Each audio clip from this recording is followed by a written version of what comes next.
Hello, and welcome to episode 198 of Flix and a Six, a weekly-ish podcast hosted by two cousins where we have a beer and chat about all things from hops to Krugers, all before diving into our flick of the week, where we celebrate our shared love of film.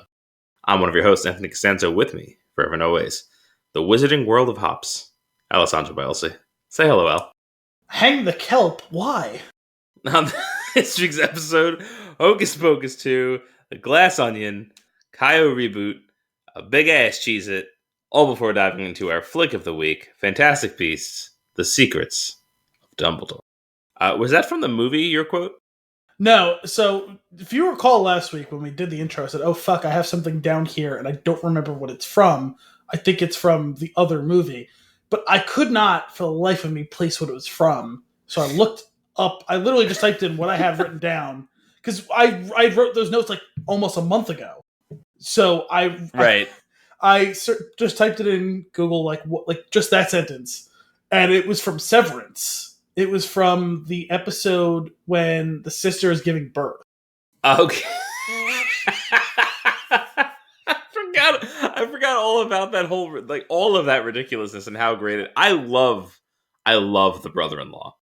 Yeah, I know we talked about him the last time, not last week, but the episode before that. We talked about him and all that ridiculousness. And I mentioned that I'd seen that episode, and then the next episode where Mark S. has the brother-in-law's book and is reading the book and how god-awful the book is, but also somehow he kind of sort of gets it right, too. Yeah, that's the best part. Like, it's like, you don't want to give him credit because of how up its own ass it is, and well, the problem is he's falling into the right answers bass-ackwards. Like, it's like bass-ackwards is one that I haven't heard in a long time. I always like that one. You gotta keep that tucked up your sleeve. You know what? You know why? It's because it doesn't. It's a sneak attack. Yes. It's like when you read a word when the first and last letter in the right spot and everything else is wrong, but you can read it. Yeah. You just go through it. You just power right through without a second guess, and then your brain just kind of hit with a poison stinger, and then you just like fall over later. I was thinking more like your brain just flags is like, no, that's not right. I know what he means, but that's not right. And that was your brain's like, I don't like it. Back it up. Can we revisit that for a second? I feel like we need to revisit that. Man, what are we drinking? Well, it's slightly out of season, but that's okay. We're drinking cold down here. Okay, that's fair. We're drinking Rogue Chocolate Stout Nitro. It's stout with natural chocolate flavoring added. This beer is a ripoff. It's 13.65 fluid ounces. What? Wow. What's that about? I'm guessing in the thing process, inside. I'm guessing in the problem. Well, it doesn't have one of those little, like, the ball things like the Guinness has, but I'm guessing the nitrogenation. No, it's got something in there. You sure? Yeah, it's not a ball, but it's got that. Yeah, it's a little there's a device attached to the bottom. It looks like. Thank God it's not that, but it looks like one of those like ant killer things, like you put in like the corner. Oh yeah, it 100% looks like an ant bait. Yeah. Yes. Like the roach. This will be our last show. It's a little white one of those things underneath. So yeah, I was saying there's got to be something that's to do with the nitrogen that displaces, less, more of the beer, so it doesn't have the full volume. Of course, they can just give you a bigger can, but why would they do that? Dedicated to sweet release and tiny bubbles. Dare, risk, dream. Chocolate Stout Nitro is ebony in color.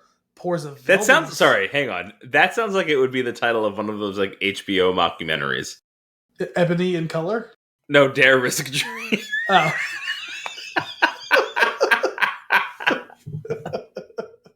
Or ebony in color. Oh man, go on. It pours a velvety smooth and creamy head that cascades into a robust, earthy body, giving way to a rich chocolate truffle finish that I hate. I love that sentence in equal measure. I don't like a lot of that. Earthy? I don't want earthy truffles. I wanted chocolate. Yeah, no, there shouldn't be any mushroom in this. Drink it straight out of the can, or to see the cascade of tiny bubbles, open it and quickly turn it upside down over a glass. Enjoy the show. Listener, hearing Anthony talk through the process and then witnessing the process of that was hilarious. But like, oh, I'm still not pour it over a glass. That's not how you say that. You pour it into a glass. Well, no, pour it over the glass. I would think the glass is maybe, I don't know, upside down. So if you watch, it doesn't say pour it over a glass. It says turn it upside down over a glass because they want you to invert it and open it directly over the glass. So it pours turn it upside down over. Wow. Okay. So this is on me. I just was not reading that right. Well, no. You what your brain processes what you thought the conventional explanation of what you should be doing, but you typically pour a beer somewhere at the 90 to 45 degree angle perpendicular to the glass, and this is like no parallel 180 degrees. Yeah. Get that shit straight up and down. Yeah. Okay. All right. Well, that pairs with what now? No. Oh yeah. No. Hang on. I'm getting there. It's 5.8% alcohol by volume. There's 69 IBUs. That's pretty nice. 125 SRM. At the tips of the 5-pointed star, the profile of tastes in this are bitter, roast, chocolate, sweet, and malt. Wait a minute. Is that like a graphic of how much of each thing, and it's a little bit more chocolate than those other things? It looks like no, because all of them are equal, except for the chocolate. Oh shit! Sorry, I didn't notice that only had one thing. So yeah, those bars are meant to show how much relative. Well, all one, three. Two, the other four are equal, and then the chocolate is one more. So it's got 3 chocolate thuckles. No, 4 out of 5. Four thuckles. 4 to 5. Well, it looks like a maximum of 5, right? Yeah. So if we were to split that, and you could half fill the star, then we can get to our double thuckle system. Basically, what this is telling me is that it's 80% chocolate, 60% sweet, 60% malt, 60% bitter, and 60% roast. It's just math. Which, as we all know, adds up to 320% delicious. I love that. We have noted now for the last year or two that we enjoy when a beer suggests to you a pairing of food and beer. And so this one says to pair it with aged cheddar, pot roast, or vanilla ice cream. And I'm choosing to say or because I hope it's not suggesting I have all 3 of those at the same time. That's a weird meal. A little charcuterie beforehand. Oh, is this the like pot roast? No. You know how some people like apple pie with vanilla ice cream and some people like it with a slice of hot or melted cheddar. And this is just replacing the pie with the pot roast. You're going to put the pot roast, you're going to melt the cheddar. Hang on. Nope. Back that up. Let me finish the thought, then we'll go there. We're going to put the pot roast, you're going to melt the cheddar, and then you're going to put a dollop of ice cream on top of it. Sip this beer. Or maybe pour it like gravy. Pot roast? Stop. Gravy? Stop this nonsense. What are you talking about? It's not for me. It's not for me, but that is absolutely a thing. Melted cheddar on apple pie, yeah. I think it's psychotic. Gnat thing flying around in front of me. I think it's psychotic. I've never heard that. It's a thing, absolutely, yeah. I'm gonna have to look this up. Apple pie. I have some aged cheddar upstairs. I had some aged cheddar up until like 4 hours ago. No, cheese, specifically sharp cheddar, has been served with apple pie in the U.S. for a long time. As early as the 1800s? I didn't know it was that long, but a long time, yeah. Oh, God, what is this going to say? I hate. Sometimes I really hate my dad likes it. I think it's insane. Why? But the combination was likely born in England in the 17th century. Of course, they always tradition of using dairy-based sauces in pies evolved into an affinity for topping pies with cheese instead. See, if it's a really good apple pie, I just want it on its own, but I will not turn down a dollop of ice cream or whipped cream with it. Sure, but tradition of using dairy-based sauces in pies to me implies like one of the or like one of those like non-dessert pies. Like almost like a quiche, or something. Well, you're thinking more like a savory pie, like a shepherd's pie or something. Shepherd's pie, yes. Cheddar cheese on a shepherd's pie all day.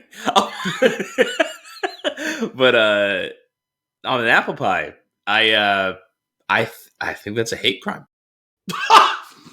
That's not right. Doesn't seem right. I hate it, and it's a crime. That doesn't make it a hate crime. It does not. What was Is that from? not the same thing? That was from something, wasn't it? I don't know. That was definitely was that from Parks and Rec or something like that? Like someone said, like this is a hate crime, and like no, it's not. And he goes, "Well, I hate it, and it should be a crime or something like that." I don't remember. Am I totally making this up? But I feel like wasn't that Paul Rudd on Parks and Rec? That sounds like it could be Paul Rudd on Parks and Rec, right? Yeah, I could hear him saying it for sure. I don't want to derail that. See, you looking up cheese on pie was a good derailment of this show. Me investigating something that may or may not have happened in real life, that feels like a post-show derailment. So this is like one of the sometimes it's funny because like most of my everything inside of my brain, I'm sure, comes from some previous movie or show that I've watched. So it's very possible. 90% of what's in my brain is a reference to something I enjoyed watching on some television screen. Yeah, that's 90% of everybody's brain, whether they realize it or not at this point. All right. So I'm going to smell this real quick. Give me a second. Wow. All right. I can't imagine pairing this with cheese, except I guess I have seen a chocolate and cheese board at a winery once before. That's the only thing. Yeah, that is a thing I don't approve in the same way I don't approve of slapping cheese on your fucking apple pie. But, I mean, obviously, of these three things... Can you never say slapping cheese again? That'd be great. I can't make any promises. While looking at these three things... Vanilla ice cream seems like the obvious candidate, right? 100%, because that would be like a nice, that'd be a hell of a float. Yeah. Oh, and just to be fair, like this, like a chocolate stout with actual chocolate, like that feels like a dessert beer. So dessert beer absolutely. With some dessert. Now, dark beers like this, a stout period with pot roast, sure, absolutely, sure. Or dark put beer, it in, red meat, pour a little bit in there while you're cooking it. I wouldn't think to do that for a pot roast per se. I've done that for chili, absolutely. Sure. The cheddar is surprising to me too, but someone who is a true connoisseur of beer can also be called a sommelier in the same way as wine, and they have tried to like elbow their way into that sphere as well, which I understand, I approve of. I have no issues with it. I've eaten beer cheese; it's delicious. I've put beer into cheese and made it myself. Sure. Okay. Have eaten many things that have cheese true. on or with it. I've had cheeseburgers, I've had pizza, I've had many things with cheese alongside of beers, but I've never made I've had wine and cheese. I've never had beer and cheese in that way. Yeah, but I feel like I feel like you could potentially marinate some sort of meat in beer, cook it, then put it on a sandwich with cheese, and that would be great. But the beer cheese is also a great thing to dip a pretzel into, right? I love that. All about that. But there's something about just the beer and the cheese. It's like hanging out with that one person that the other friend really needs to be there. Otherwise, it's just not fun. Yes. That's what this feels like. That's what this feels like with the cheese. So I don't want to just hang out with cheese. I want somebody else to be there. You like your burger, your cheese, and your beer, but you don't want to just slap some cheese directly onto the beer. I don't want to slap the cheese. I don't want to do it. Do you want to try this beer? I do. I'm pretty excited about it. It looks delightful. It's got this really, really nice foam going on top. This is true. It actually looks like this is truly ebony in color. It sure is. The bubbles are all gone at this point. So cheers. Cheers. It's pretty tasty. Oh yeah, you could definitely. There's definitely some chocolate added. Yes, because it kind of sneaks up on you. It's not right there at the trigger point. You feel it kind of like sneak into the room after you've had the sip of beer. I'm gonna be honest. This tastes like the chocolate milk carton that you would get in school. That's what I'm getting here. No, It's kind of thick like that. I'm not going to back that one.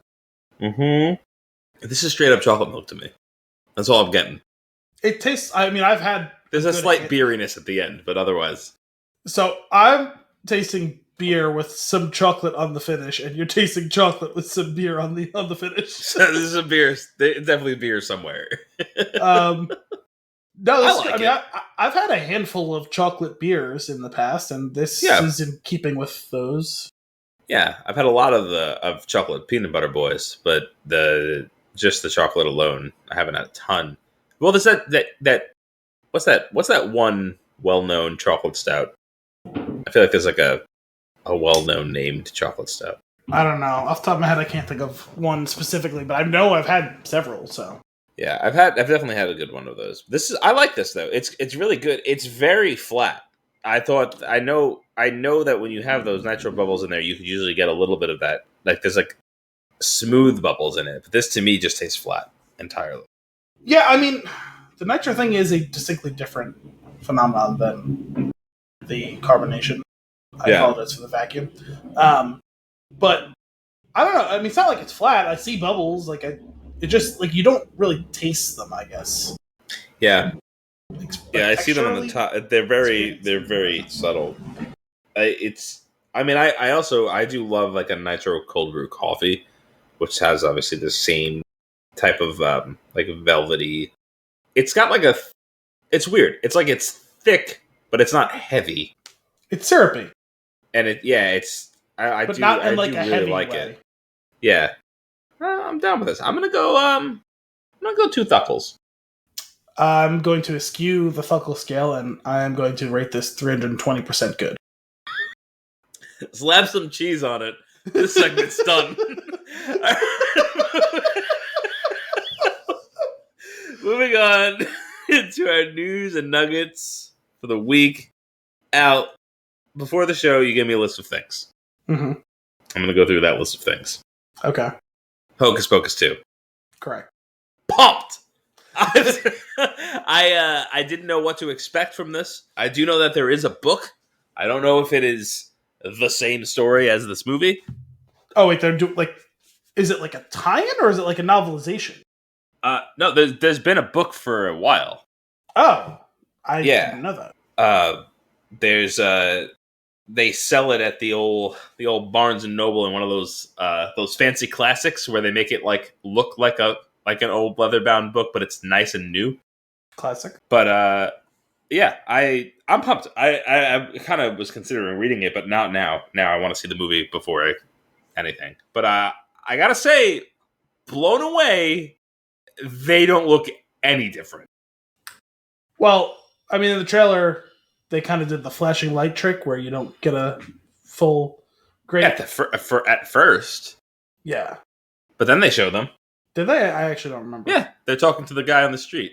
Yeah, I know, but for whatever reason, I was thinking it was the back of their heads. But yeah, no, I mean, like, they look pretty true to themselves, and They did a good job. They're heavily made up because they're playing witches who were heavily made up. Yeah, it's just.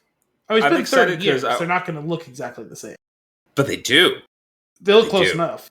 They look good. I love Hocus Pocus so much, and I'm so excited to watch this. I know I feel like a lot of people go the other way, being like, "Don't make a sequel to." I'm fine with it. I think it'll be fun. From the trailer, I got this. There's this certain genre. It's like family spooky movie, a spooky movie. Let's just call it a spooky. It's not a horror movie. It's got some spooky elements, but it's mostly family oriented. And Yeah, I we love talked about those that movies. a few months ago. You said how Yeah, much you I enjoyed think it those. was probably October. Well, I don't. Last October. No. You talked. I feel like you talked about it post hiatus, and we definitely came back after. Okay. Didn't we? Well, maybe it was right around. Well, then, yeah, actually. I don't remember. it almost certainly was after. I don't know. Who knows? What? It wasn't Scream. It was farther back than that. There was some movie we did. Did we do Hocus Pocus? I thought we did that like in 2020, didn't we? I really don't remember. Neither do I. But anyway, that style, that kind of movie, I love it. I eat that up. It just kind of brings me back to watching old Disney spooky movies, whatever it was, like a made for TV Halloween movie. My Best Friend's a Mummy, whatever the hell those types of movies were. There was a whole bunch of them. Under Wraps, that's one of them. That's the one. Yes, we talked about that one in that conversation. Yeah, I believe. I love that stuff, and I immediately got that vibe from this, and I was like, wow, I haven't seen one of these in such a long time, and I am so ready for it, and I can't wait to watch it. I think it's going to be a lot of fun. I don't really know what's going on. Like, obviously, we've got, this cast of new young characters who I guess found the black flame candle. I thought it was cool that they called back and they were like reciting the spell in a kind of spooky way from the original, which is great. And that lit the flame by itself, and then the ground cracked and all that stuff. And I guess, the flame's lit so the Sanderson sisters can return. I just kind of hope that we get some more stuff. It seems like, my best guess from that trailer is that Sam Richardson is going to end up being in the cast. Okay, that didn't cross my mind, but yeah, I was surprised to see him. I hadn't seen anything about like casting other than that the three witches were returning. I don't know yet. Did any of the three lead, like the kids? I don't know. I feel like they'll probably keep that under wraps. Nice. I feel like you gotta tease it somehow, unless they're gonna be like a 1 second cameo, Maybe in the actual trailer that comes out between now and then. Yeah, because we really didn't get very much. This was a true. I have no idea what this movie's about. I was seriously surprised to see Sam Richardson. I was like, oh wow, he's in this. Okay. Yeah. Put him in everything. But just put him in it all. It's great.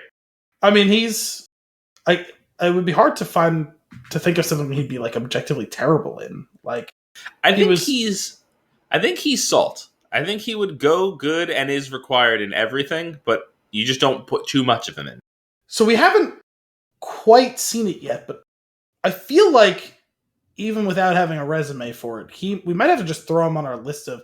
He could probably be in our drama that we're making. Yeah. I think so. Well, you know what? He can be. If you watch After Party, he does have some serious moments in that over-the-top comedy. Okay. And he pulls them off really well. It's like, oh, we should stop laughing now. He's being serious. And he pulls it off. So, yeah, he could absolutely... We could Vince Gilligan. I was just scrolling through our episodes since we returned from the hiatus, and my guess is going to be that it was when we did Nightmare Alley that we were discussing like the difference. Like that seems like a reasonable place for us to talk about this. Get this cheddar apple pie out of my face. Listen, only you can control what tabs are open on your computer. Yeah, that seems like it would be. Oh, I just typed IMDb and boom, Hocus Pocus 2 right there. Man, that's cool. Are you excited for this? Do you want? Yeah, I mean, going back to what you said about like, oh, maybe like a sequel to something like this isn't a good idea. I still don't think it's a very good idea, but I will treat it gently if it's not good. Mm-hmm. Sweet. The Glass Onion. Yes. Are you aware of what this is? No. Should I be? 1 second to plug in my computer and boom. Okay. Yeah. I don't know if we knew that this was the title of this forthcoming movie, but today announced on Twitter that at the Toronto International Film Festival is going to be the world premiere of Glass Onion: A Knives Out Mystery. That's right. The sequel to Knives Out is going to be called Glass Onion: A Knives Out Mystery. It's going to debut at TIFF, which takes place from September 8th to the 18th. It's a really long festival. The specific date that the Glass Onion will be shown remains to be seen. This mirrors the release schedule of the first film, as the 2019's Knives Out aired at the same festival nearly 2 months before it hit theaters. It would go on to be nominated for Best Original Screenplay at the Academy Awards the following year. While Glass Onion plays as a sequel to Knives Out, only Detective Benoit Blanc, Daniel Craig, is returning to the cast. Now, it's funny, I thought Ana de Armas was going to return, but I guess not. Yeah, from what I'm seeing here, she's not listed. Yeah, the follow-up will focus on a new mystery revolving around an equally star-studded cast.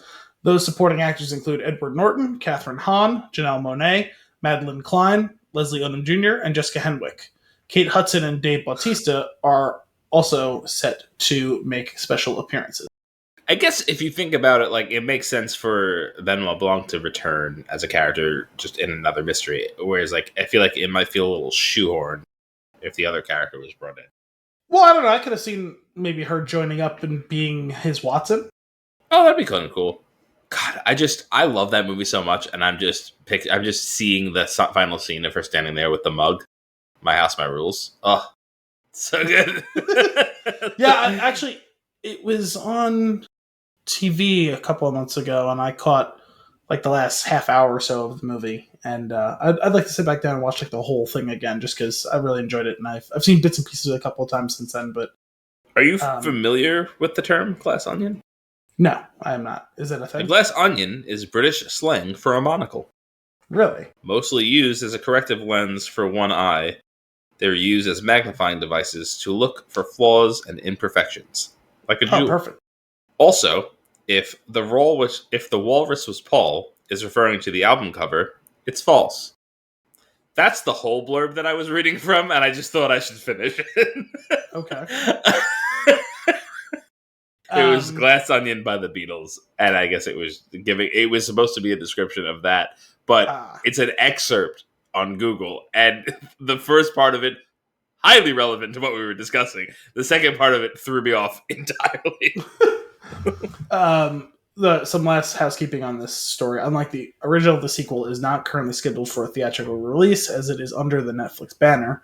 The streaming giant dropped, quote, at least twice what original distributor Lionsgate was willing to pay for the second and third Knives Out movies. Oh, wow. Despite the film being within the Knives Out franchise, director Rian Johnson noted he feels like Glass Onion is very much its own film. Quote, in my mind, I don't even think of it in terms of like a sequel.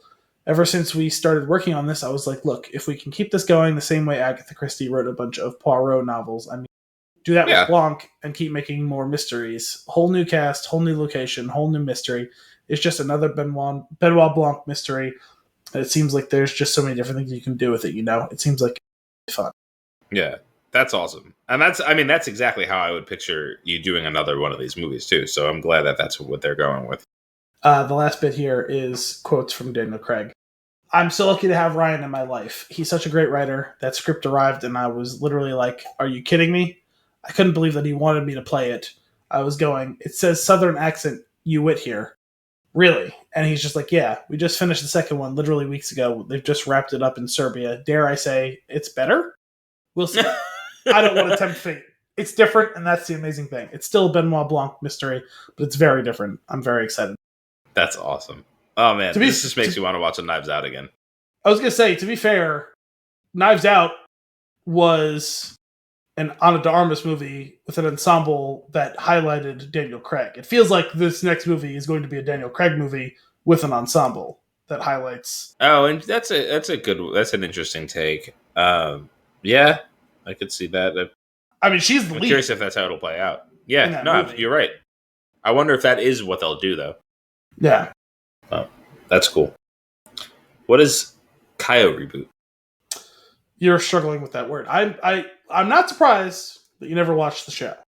I'm surprised you didn't seem to have ever heard of it before. You're not familiar with the animated show that I believe originated in 1997 called Caillou. It was a kid show. It was known as one of the most scorned and hated shows of all time by parents who were forced to watch it with their children. It's become a meme. You were obviously too old to have been watching it as a kid. I was too old even to have been watching it as a kid by the time it gained popularity. Because I think it originated in Canada, and I think it was also brought over to the U.S. I think my brother watched it. My brother and my sister. And so okay. I saw some of it just being around, obviously. But by the time it was like a thing that I was aware of, I was already too old for that show. But it's about this kid who is the shittiest, most annoying kid in the world. He's just an utter and complete brat, and that's why parents hated it so much. Okay. Or at least that was the majority of it. So they're rebooting it for some reason. Like, it's become such a thing that, you know, when you consider like the majority of like meme content is delivered from people roughly age, I don't know, 16 to 35 now online. A vast swath of that age group either watched the show or was in the periphery of the show. So it's become a huge meme online in the last several years because it was that's what you do. You mine content from your childhood and all that, like bring it back to the forefront as you have those kind of PTSD type memories of these terrible shows and stuff. Or great shows. Is coming back to ruin parents' lives all over again. Yes. That's great. So I'm reading an article from TV Line. Caillou is being rebooted in CGI form, whether you want him back or not. Like Pennywise and countless other horror villains before him, another icon is being reinvented to haunt a new generation. We're talking, of course, about Caillou, the much maligned animated series about a precocious 4-year-old and his family, which ended its run on PBS Kids last year. Peacock on Tuesday announced that the series is being rebooted in CGI form with an order of 52 episodes at 11 minutes pop. Oh, it's on Peacock. That doesn't really count. Peacock describes this new Caillou as, quote, CGI reboot of the original 1997 animated series of the same name, featuring authentic and relatable slice-of-life stories told from the point of view of its imaginative 4-year-old main character who learns life lessons and discovers new things from his friends and family. That was a long sentence. The show will find its titular toddler tackling tricky problems. And that's a terrible sentence. Tricky problems and powerful emotions by imagining himself, his family, and his friends as characters and exciting adventures based on his favorite toys and books. The streamer also announced a series of 44-minute Caillou specials, each of which focus on, quote, significant childhood occasions. The 5 specials will cover Christmas, Halloween, summer vacation, anti-bullying, and a celebration of family. Per the release, each story will push further into the rich imaginative potential of Caillou's inner world than ever. When the original animated series stopped airing on PBS Kids, the news was met with overwhelmingly positive remarks from parents online.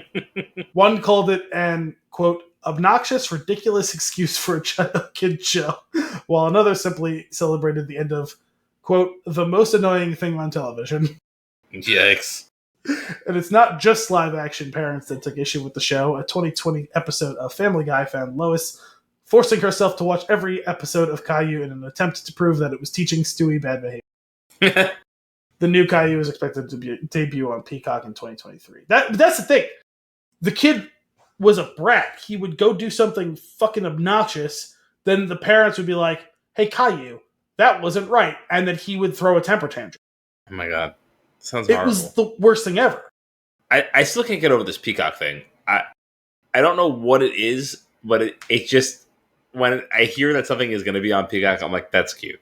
Like, just, it's well, fun. all of those things. Whenever I see a show is on Peacock or on Paramount Plus or on AMC Plus or any of those types of streamers, I immediately kind of sort of disregard them. Yeah, they're like the little cousin you give the remote control to, but the remote control is not connected to the game system. Yeah, sorry, Dom. Grow up and be HBO Max. Grow up and be what? And be HBO Max. It's true. HBO Max is legit.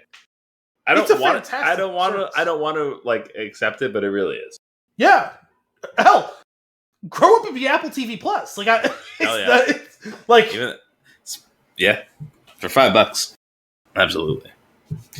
Anyway, that's all on that. I didn't know what your mileage would be on the subject. I'm looking at this. I have no memory of this character at all. Yeah, so the CGI thing is wildly different than what it looked like. If you're seeing like stills from the original, like it was kind of watercolor looking. Yeah. I'll have to say, I don't remember the show because I didn't watch it. But I would remember a clip of it or whatever. I'm gonna go find the most annoying clip I can find, or like the most annoying episode, and send it to you.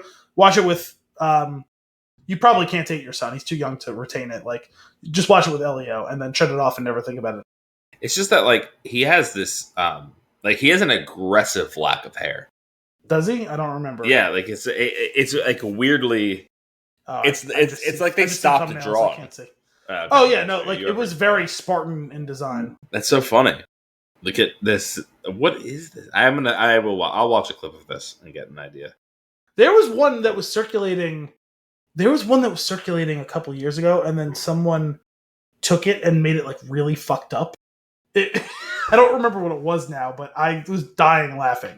Sorry, I gotta see if I can find it tomorrow. I clicked into a few of them and they were pretty rough. Wow. Okay. Caillou reboot. That's happening. A big ass Cheez-It. Taco Bell's newest food uses an oversized Cheez-It. I probably like, if you asked me to guess what this story was about with just big ass Cheez-It, I'm fairly certain within 10 guesses I would have said Taco Bell. Yeah, I mean that's fair. I know we talked about it not too long ago, right? Taco Bell. Yeah, the Mexican pizza. Yeah, well, there was that. I would just mean like you and me talking about like the food itself. Like I remember, obviously, we talked about the TikTok musical, which actually I never watched. Me and John should watch that. Anyway, I want this. So I had mentioned when you and me were talking about Taco Bell that it had been several years since I had it, and I actually broke that streak the other day. I went to a barbecue that started like in the mid to late afternoon, and I like got there and like the food was on the grill right then and there. I ate the food like 5:00, but I was there until like 1 a.m. I didn't have any additional food, and I didn't even realize I was hungry until I left, and I was like, oh shit, I still have to drive like 20 minutes home. I'm starving. I'm not going to be able to go to bed. I need something. I was like, I don't want to like stuff my face, but I need something. And I was like, there's a Wendy's here. I like Wendy's. Wendy's typically open until 2 a.m. All they had was fries and nuggets, and it was going to be a few minutes. And I was like, no, this is not acceptable. You know what else is open late? Taco Bell. Right across the street. Went to Taco Bell, got myself a beefy 5-layer burrito, ate that shit on the way home. Yes. It's as bland as I remember, but it did the job. See, if you're having like there are a couple of bland items, you're just ordering the wrong items because there are other items that are like flavorful as fuck. Well, I prioritized the thing that had a bunch of different stuff in it and also was going to be easy for me to eat while driving. Sure. I mean, you definitely would have been better off with this big Cheez-It Crunchwrap Supreme that I'm looking at right now. But it didn't exist at that time, and I hadn't heard about it until this story literally came out today. So Taco Bell. Terrible. It's terrible. Taco Bell because you're not going to go to Taco Bell again probably for another 3 to 5 years, and at that point, I'll go to try this because it's absurd. I'll go to try this. Okay. It's absurd. Taco Bell. How about this? I want to stop you. I'm sorry. We go see Thor: Love and Thunder. We get a couple of these on the way home. Okay. They become part of the show. Taco Bell sponsor us. What are we crunching? Taco Bell is testing a new menu item with a beloved snack food. The fast food chain hopes the creation can replicate the success of its Dorito shells. The experiment... That was pretty damn good, too. I want to say I had one when it first came out. The experiment, a massive Cheez-It, which is 16 times the standard size, serves as the base for Taco Bell's new Big Cheez-It Tostada. Somebody measured that. For sure when they decided to do this, they're like, okay, we need to find out what exactly proportionally this is to the original because this is part of our marketing. Yeah. The meal layers ground beef, sour cream, tomatoes, lettuce, and cheddar cheese on the cheesy cracker for $2.49. It's described it as an abundantly cheesy and nostalgic, yet magically modern dining experience, according to a release. First off, get dining experience out of there. No. You forget that Taco Bell has the cantina. They're a classy establishment, a classy joint. The second item Taco Bell is testing is a Big Cheez-It Crunchwrap Supreme. That's where it's at. The tostada, I pass. This one is what I want. I concur. Yeah, I saw the two pictures. I didn't read the whole story. I just saw it, and I was like, I'm just going to save this. We're going to do it on the show. I saw the picture, and I just assumed that I didn't realize that that's what the tostada was on its own. But now that I think about it, that does look like a tostada, except a Cheez-It instead of a tortilla. I just assumed they extracted the center from the Crunchwrap thing to show what was on it in better quality. I put it next to what it would look like cross-sectionally opened. That's what's blowing me away with this image is that it's a cross-section. Yes. Well, a nice cross-section, because if you took a Crunchwrap and you chopped it open, it would not look like that. No, it's also a quarter of the size of this, and there's 2 strings of lettuce on it in real life. Yeah. Sorry. If they remembered to put it on. The Big Cheez-It Crunchwrap Supreme, which replaces the internal tostada shell with the giant Cheez-It for $4.29. Is packed with the usual ingredients, including ground beef, nacho cheese sauce, lettuce, tomatoes, and sour cream. Both are available only in one restaurant located in Irvine, California for the next 2 weeks. Like many fast food chains, Taco Bell regularly tests menu items before potentially expanding their availability to other locations. Aww. The company based in Southern California has used its hometown for a plant-based protein made from peas and chickpeas last year. That sounds Made from what? Peas and chickpeas. I thought you said plant-based protein made from bees. And I was like, not a plant. Bees? not a Bees? So we can't do this. We can't have this with Thor. Partnering with a well-known snack could help boost sales. Its Dorito taco shells quickly became a fast food icon shortly after its 2012 debut. Sold over 500 million of them within about a year of its launch. I gotta say, this one sounds instantaneously like just roll this out. You don't gotta test this one. Yeah, this one's like I'm not saying it's gonna have staying power. 6 months from now, people may stop buying it. But people are going to line up for this when it comes out. Even me. Like, I'll go try it. And I just said before last week, I had zero interest in Taco Bell. I hadn't eaten it in like 5 or 6 years. Like, I would go out and try this because it's that absurd. If you're getting me to say I will go out and try this because it's that absurd, then that's something you should just roll out naturally without a second thought. Yeah, I want to give this one a go. I like Taco Bell. I'm not ashamed to admit it. To me, good Mexican food is usually pretty affordably priced. I'd rather just have good Mexican food. Well, okay. But it's like, I'm not going to Taco Bell for Mexican food. You're going for a cruel and crude facsimile of it. And that's what I'm saying. Is I'd rather just have... I'm going to Taco Bell for whatever this folded up abomination is inside of another folded up abomination. And it's going to be... And what is it? It all tastes the same. And I'm fine with it. I'm going to introduce legislation that Taco Bell is only allowed to open up after 11 p.m. 11 p.m. before. That's the only well, hang on, though. Their breakfast is also pretty sick. I've never had their breakfast. I would never dare. Sausage, Contrat, Supreme?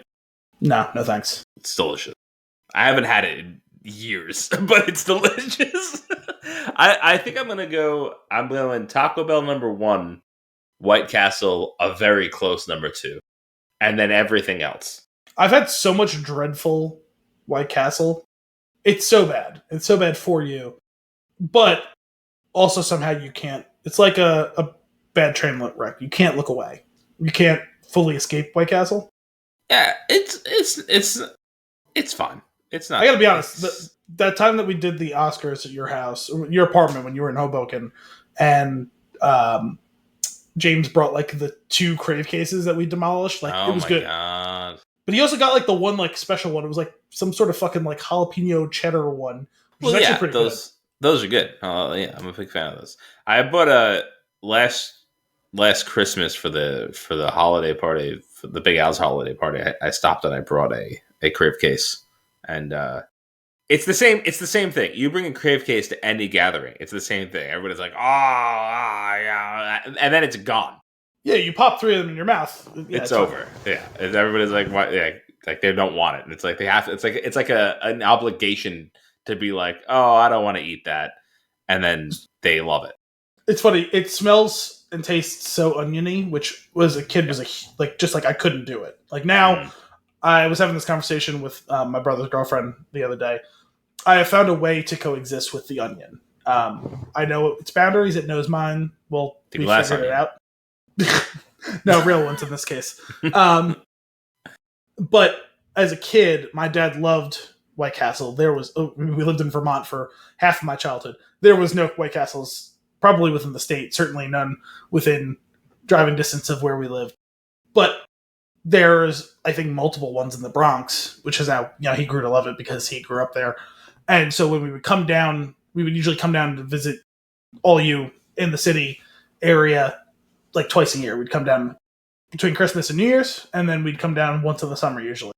And when we were down in the summer, we would always go to the beach at least once. And sometimes it was just me and my dad who would go to the beach, or we would go to a Yankee game, or whatever. And every single time we went to the beach, drive through the Bronx, drive out on Long Island, and on the way back, stop at White Castle in the Bronx. My dad would get some White Castle because, he hadn't had some since the summer prior. Sure. And I had zero interest in the burgers. I tried it the first time because I was like, you want to try it? Yeah. Sure. And then I had it. I was like, no, thank you. But what I did love was the crinkle cut fries with the cheese sauce. Dip some of that action. So we would go. Dad would get me some fries and cheese sauce Nice. alongside him and his um, white Willies, I think is what he used to call it. I think it's funny that we both have dad White Castle stories. So mine would. I can't picture your dad eating fast food for some reason. I don't know why. Well, no, that's the best part. It's not really eating the white. For whatever reason, he really likes the chocolate shake that they have. And maybe I don't know why I have this memory, but there's I've got 3, maybe 4 very specific times in my entire life where we ended up at White Castle so that he can get a shake. And he was like, "Do you want one?" And of those 3 or 4 times, maybe once I said yes. Otherwise, I was just like, I'm just along for this ridiculous ride that we're on.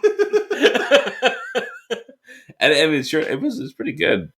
It's a thick ice cream shake. I don't know. It's well, you do. I just think it's so funny. I love me some White Castle. I really do also like they have a chicken ring sandwich with cheese.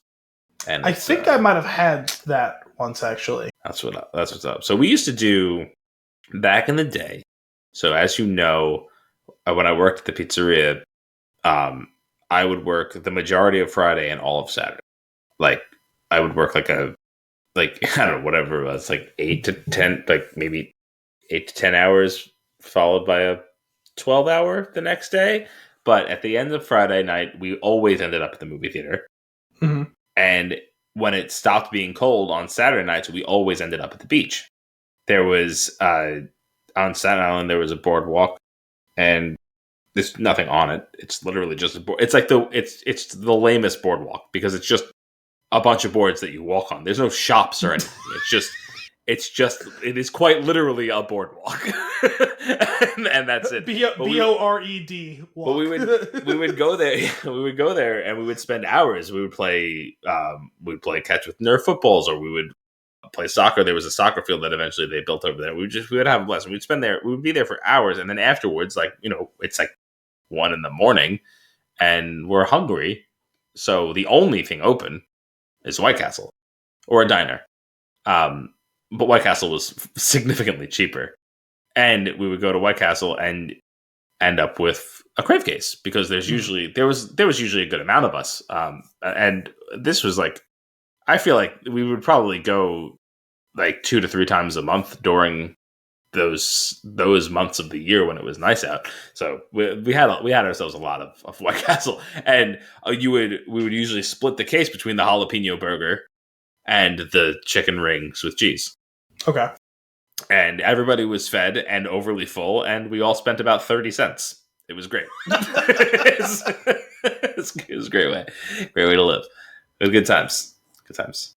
I think I got a concussion playing soccer on that field. There were no lights, and it was the middle of the night. So you're basically playing without lights. You're playing soccer by moonlight, and I definitely turned really quickly into somebody's shoulder, and I got leveled.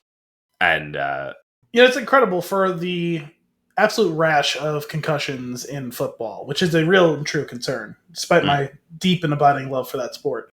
It's things like soccer that you don't expect that'll get you with concussions, because it's I'm heading this football. It's I got kicked in the head trying to head this football. Sure. It's I got shouldered to the face. Ran into someone's shoulder, or tried to slide tackle someone and got kneed in the temple. Or, I broke my arm playing soccer. That one is also a thing. I typically expect more lower body injuries of that sort of nature, but okay. I'm sure I've mentioned on the show before, I gave someone a concussion during Ultimate Frisbee in high school. It's those sports that you don't expect it to happen that it happens on. It's when you think you get lured into that false sense of security. It's the quote-unquote non-contact sports that'll get you. You're one moment you're jumping up to catch a Frisbee, next, boom, slapping some cheese on it. That's almost literally exactly what happened. So, oh man, we used to play in senior year of high school in gym. We played Ultimate Frisbee for a little bit, and that's what it was. I loved it. I had so much fun with that. I would absolutely play that today. We also played I don't know if you guys played this as well, but it was basically the exact same game, but with a football. They called it Flicker Football. It was literally just Ultimate Frisbee, but with a football instead of. Oh, that's cool. No, we didn't play. We played like tag football. Okay, I mean we did that sometimes too, but like, yeah, A lot of hacky sack. that wasn't a gym staple for us. That They was more of a lunchtime thing. we weren't supposed to be doing that, but the gym teacher was like, "Hey, stop it!" And there was enough of us that were like, "No," and they were like, "All right." Also, like, at least there is some physical component to hacky sack. If you're going at it pretty hard, there's physical activity being done. So yeah, no, we were probably getting more exercise than everybody else in gym class. Really, okay. By the time they figured out what they were doing and set up the bell would ring. Meanwhile, we'd be like 4 games into knockout, and it would be. Sometimes that was inefficient. Yeah. Yeah. Ultimate Frisbee, though, I will. Me and one of my other friends from high school, we were really just, we would have so much fun with it. And I don't know what his deal was, but he would be able to bomb a Frisbee all the way down, like very accurately all the way downfield. It's incredible. And, like, especially, like, did he do the hammer throw too? Because, like, that. Yeah, that, like, funky, yeah. Yeah, it's baffling to me. I have successfully done it a couple of times, but my success rate is like 10%. Yeah, he was really good at that. And for what, like, it was like, all right, let's start. And then I would just start running, and he would eventually chuck it, and we scored. Like, it was the best. Because, like, nobody would expect, surely, he's not going to be able to get it down there. Anthony's exactly out of the screen. How could he possibly catch a touchdown? I'll make it rain out there. Oh, man. Jonathan Long. That was his name. Couldn't remember the kid's name for a minute, but I haven't thought about it in a long time. The aptly named. No. Any other news and nuggets? No, light on the news this week.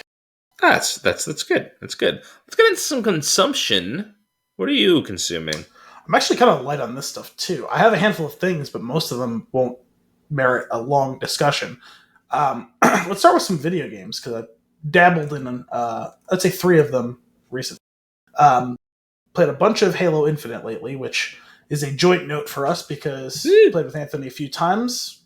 Quickly. Under the worst comm circumstances imaginable, but yes. It was fine the first time, it was not great the second time. Despite the fact that my app kept disconnecting or whatever from or you, I don't know if it was all me disconnecting from you or you disconnecting from me or vice versa. No, I remained in the party the whole time. It was weird. Yeah, obviously not ideal setup. I was so it was me, it was you, it was my cousin's sister's brother's friend Brian. Well, that was Monday. That was yeah. I was talking about the first time we played on Saturday. Oh yeah. When I was at Dominic's apartment, he was out. He teaches at high school, and they had their graduation, so he went out for dinner and drinks with some of the teachers, and so I was home with the dogs, and I just fired up a game. You messaged me 15 minutes later, hey, join me for some Halo. I said, okay, let's do it. Now is as good a time as any.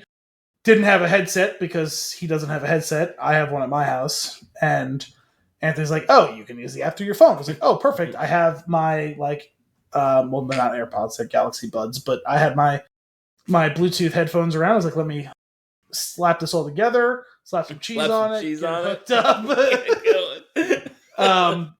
I was judging by the last time I played with Anthony, we'll probably get 1 round or 2 in, and we played for 2 hours. And it was great. We had a rotating cast of characters. We had Michael Warren, Neil, we had Will. We had a good time. Good squad. Yeah.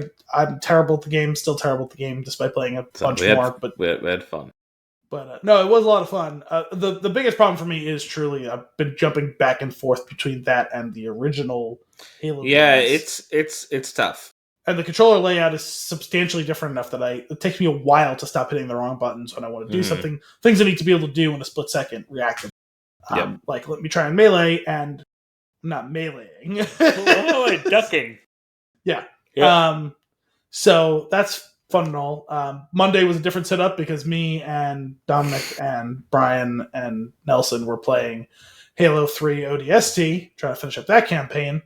And Anthony texted me again. I was like, oh, cool. We've got 3 or 4. Well, Nelson was about to be leaving, but so we had 3 people who were down to play with 2 profiles signed in. So we'd be playing split screen to join you guys online.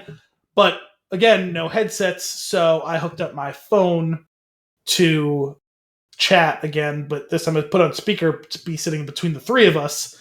And there was some feedback issues. There was some talking over each other issues. It was an adventure. It was brutal, but the games were fun. Yes. Was it really that bad on your end? Yeah, because we could hear... When I would speak, I would hear myself. And then when Will would speak, I would hear Will, and then I would hear him again. And really? And then you would hear all the sound effects from the TV. Well, that I'm not surprised by. I turned the volume down on the TV a lot, like to the point where we probably were at a competitive disadvantage. Then you'd hear all the chaos from that frat house. Well, you guys were. And I had to turn up the volume on the call a lot so that all 3 of us could hear you.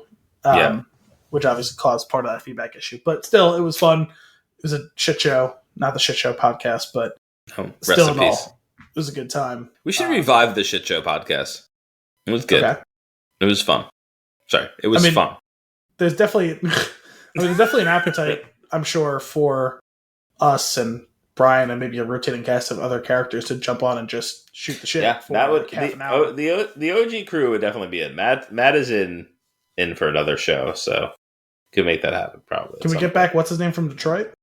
Rob from Detroit. I hope he writes in.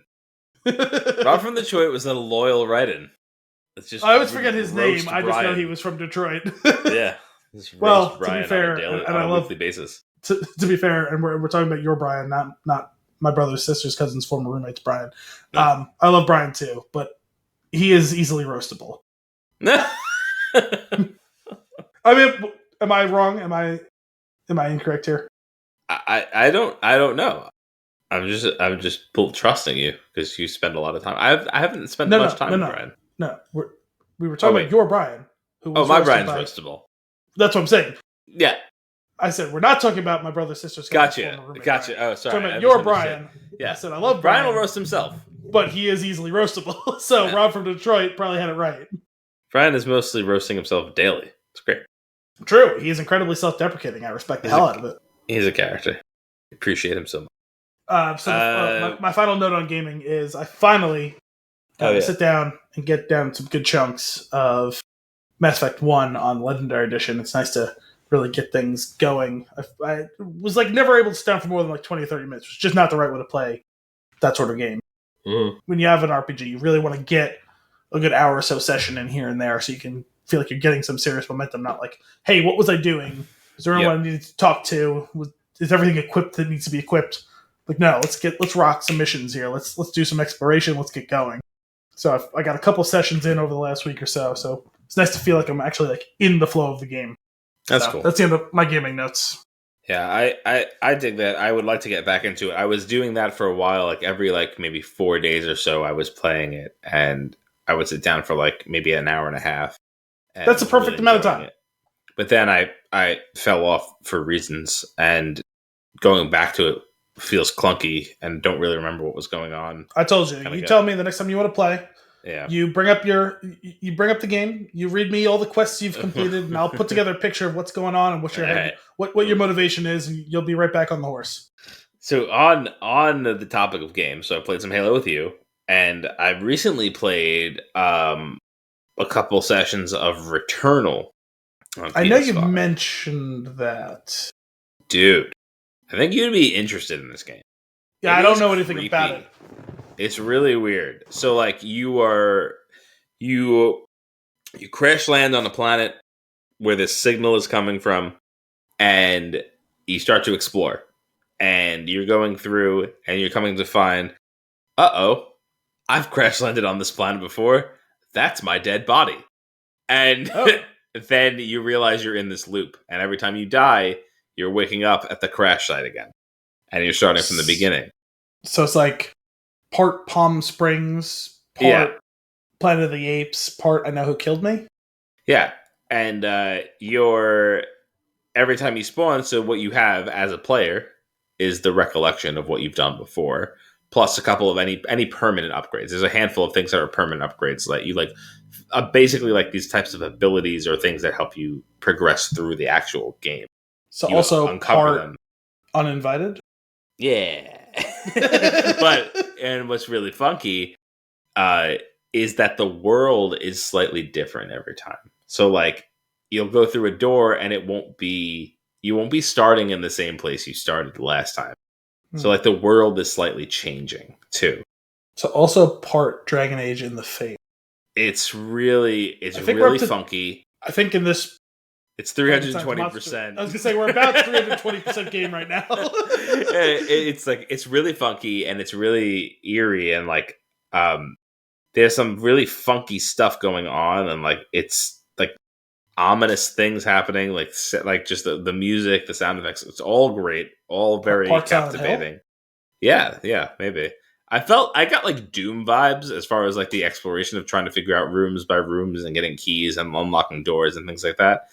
But it's just like really captivating. I haven't been captivated by a game like this in this way in a long time where it's like, man, I would love to get another session sitting down because I don't even know where to go or what to expect. But part of that, like, just see what happens and like that freedom of like, that's just kind of how you play it feels really good. Horror or spooky? Spooky. Well, there's another layer of this that we're missing. It's like the sci-fi spooky, I guess. Okay. It's got like alien vibes as far as the aesthetic is concerned. Like so that's more horror, right? I guess. Existential dread? It's not. It's more of fear of the unknown. Because like the character that you're playing is clearly an explorer of sorts, is not afraid to go look or explore or investigate the thing. It's just that like we don't know what it is, so like approaching it with extreme caution. And like I guess there is a form of dread involved in that of like what could this like be? Existential dread? I guess so. Maybe we'll go with that. Existential dread. That's the genre. Oh, there's another weird thing that happens is every time you go back to your ship, you can choose to go into it and lay down for a minute. And if you do, you have a dream. And the dream changes every time. It's very short. It's like a weird clip of something. And sometimes you find that thing in the world. And I'm like, oh. So it clearly has something to do with the story. Which is, it's this really intriguing mystery. And I want to play more of it. That sounds like a game I would enjoy watching someone play. Mm-hmm. On top of that, the actual movement, it feels really good, and the combat is excellent. It's very arcadey. I don't know if I would 100% enjoy playing it, but it feels like the type of thing I would enjoy popping and watching someone play. Yeah, I can see that. So that's fun. And then I have also played a little bit of Teenage Mutant Ninja Turtles Shredder's Revenge, which is fan-freaking-tastic. Yeah, I think you mentioned that. Was it last episode or 2 episodes I think ago? so. I forget. Probably last episode. So much fun. Definitely want to play more of that. What else you got going on? Another quick one, if you so choose, but on Sunday night, threw on a movie I hadn't actually watched in a while. Certainly have not watched all of in a very long time, despite the fact that I've watched it so many times, and that was The Goonies. Oh, wow. I've never been a fan. Really? I don't know that I've actually seen it all the way through. Really? Yeah. It's shocking to me that you'd be as big a fan of Stranger Things without having a baseline of really enjoying The Goonies. Yeah. I feel like it's probably something that I should give a go at this point in my life. Well, it's on HBO Max, so it's easily accessible. Oh, all right, great. It's done. Consider it done. Next week's episode. Yeah, I mean, if you want to... Well, probably not next week. I think we've got some new releases to chug through. That's right. In the coming weeks. But chalked it up as a somewhat near future episode. I'm definitely down. I really enjoy that movie. There's some stuff that I kind of, at this stage of my life, kind of groan and shake my head at a little bit, but it's a genuinely good and enjoyable movie. Okay. I'll give it a go. Some of it is just the level of it's definitely a movie made for all ages. Like you can enjoy it as a kid, you can still enjoy it as an adult. it's just some kind of like corny and like it's a bunch of child actors, so there's gonna be some things that are whatever. But like, Yeah. it's things that probably wouldn't annoy you that annoy me because I've seen the movie 30 times. Okay. Like what? Where it's like, okay, there's plenty of good in this movie, great in this movie. Like I could just do without that scene, you know? Gotcha. When did that come out? 1984, 87, one of those years. 85. Did you ever play Goonies 2, the video game? I am aware that it exists, but no. Awesome. Man, what is this? Hang on 1 second. Other movies of the time popped up and The Lost Boys popped up, which I love. Yes. Also utterly ridiculous. I watched it a couple of times as a kid because my mom's a huge fan. And I hadn't seen it in a long time after that. And then I watched it 2 Halloweens ago at a Halloween party me and my friends had. Nice. And I had forgotten some of the early on stuff, like when they first get there and everything. Mm-hmm. And there was a scene that I just had zero recollection of that Caleb mentioned. And I was like, what are you talking about? He's like, wait, you don't remember that? I was like, no, I don't know why. Like, it's been a while since I've like actually seen the movie. And it was the scene when they go to the beach and there's like that concert going on, and there's that extremely sweaty and oiled up and shirtless Jack dude just ripping on the saxophone. Yes. It's totally ridiculous. If you know, you know. Like yeah. I was like, someone has to do that as a Halloween costume one of these years. Because like we're on Halloween, we're talking about it. It's totally I think ridiculous. We're gonna have to do this movie soon. Maybe we'll do it in the spooky season. Let's just do it for Halloween. Like, yeah. But we're gonna definitely do Hocus Pocus 2 around that time. I mean, we could do. That comes out on the 30th of September, so. Listen, we can do a Halloween. Oh my god! In October. Wow, that's fantastic. If you go on IMDb and type in The Lost Boys and let the reel play, saxophone guy makes an appearance. He's left an indelible mark on many impressionable people. So I love that. Cry, little sister.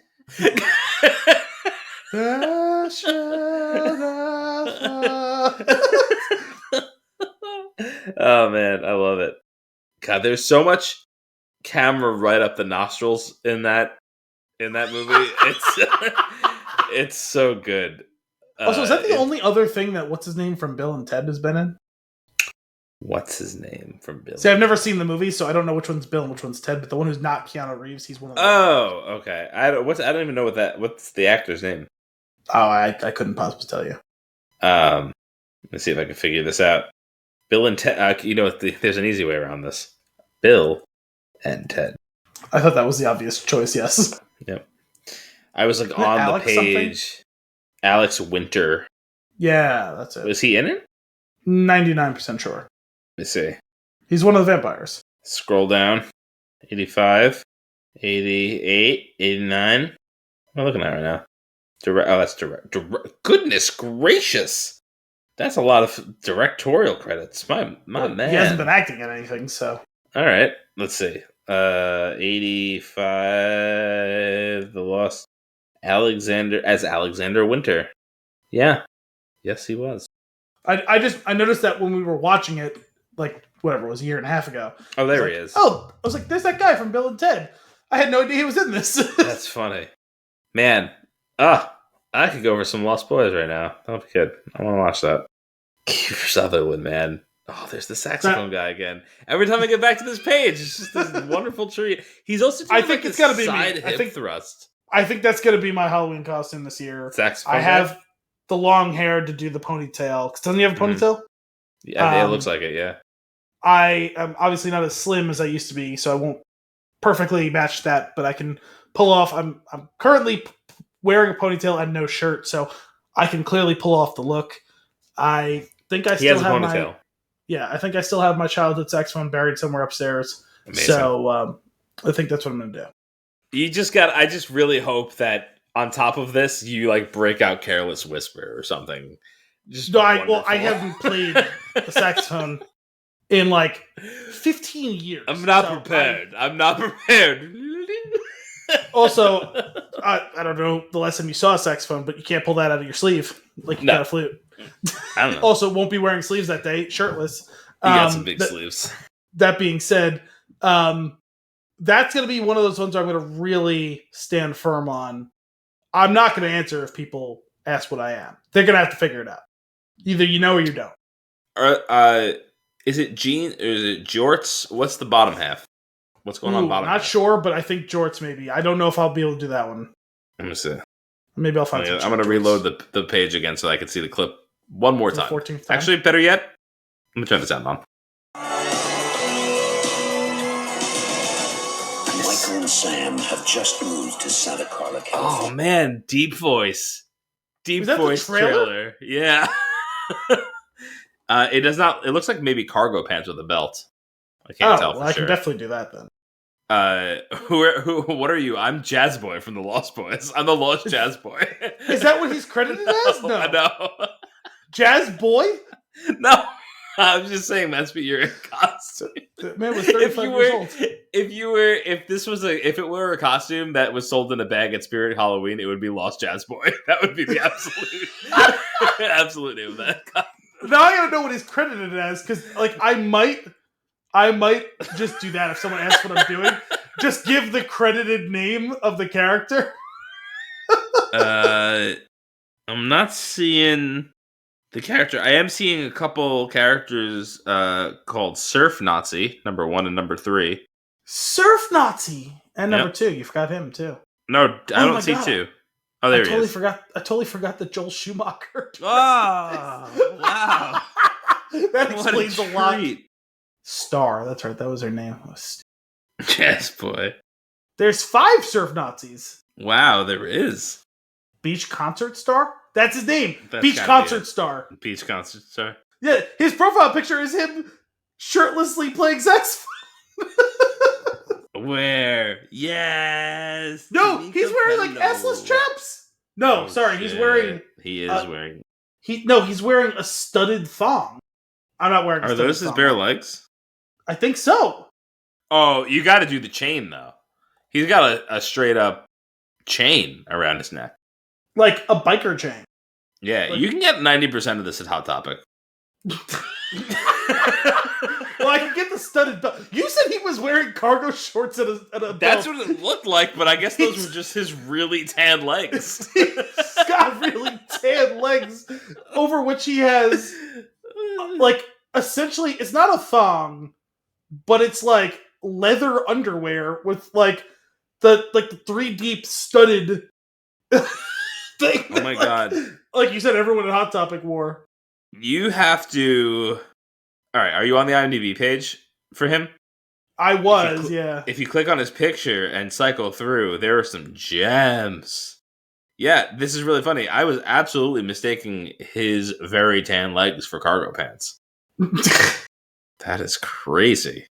What, his he looks like he should be in Mortal Kombat. Wow. What is this? See, this is the only type of tangent. This is the type of tangent you can only get on this show. Year of the... Without Your Head, Tim Capello. Year of the Infestation, The Lost Boys. WithoutYourHead.com. I'm about to regret this. WithoutYourHead.com. What is this?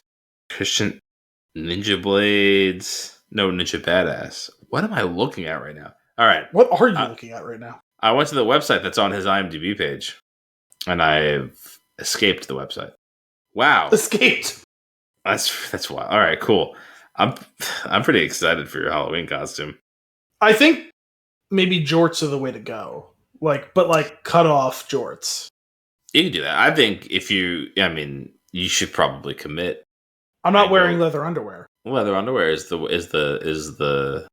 It seems a requirement. No, I'm not doing it. I'm sorry. Can you do a mashup costume? Never knew Jazz Boy. There are dozens of us.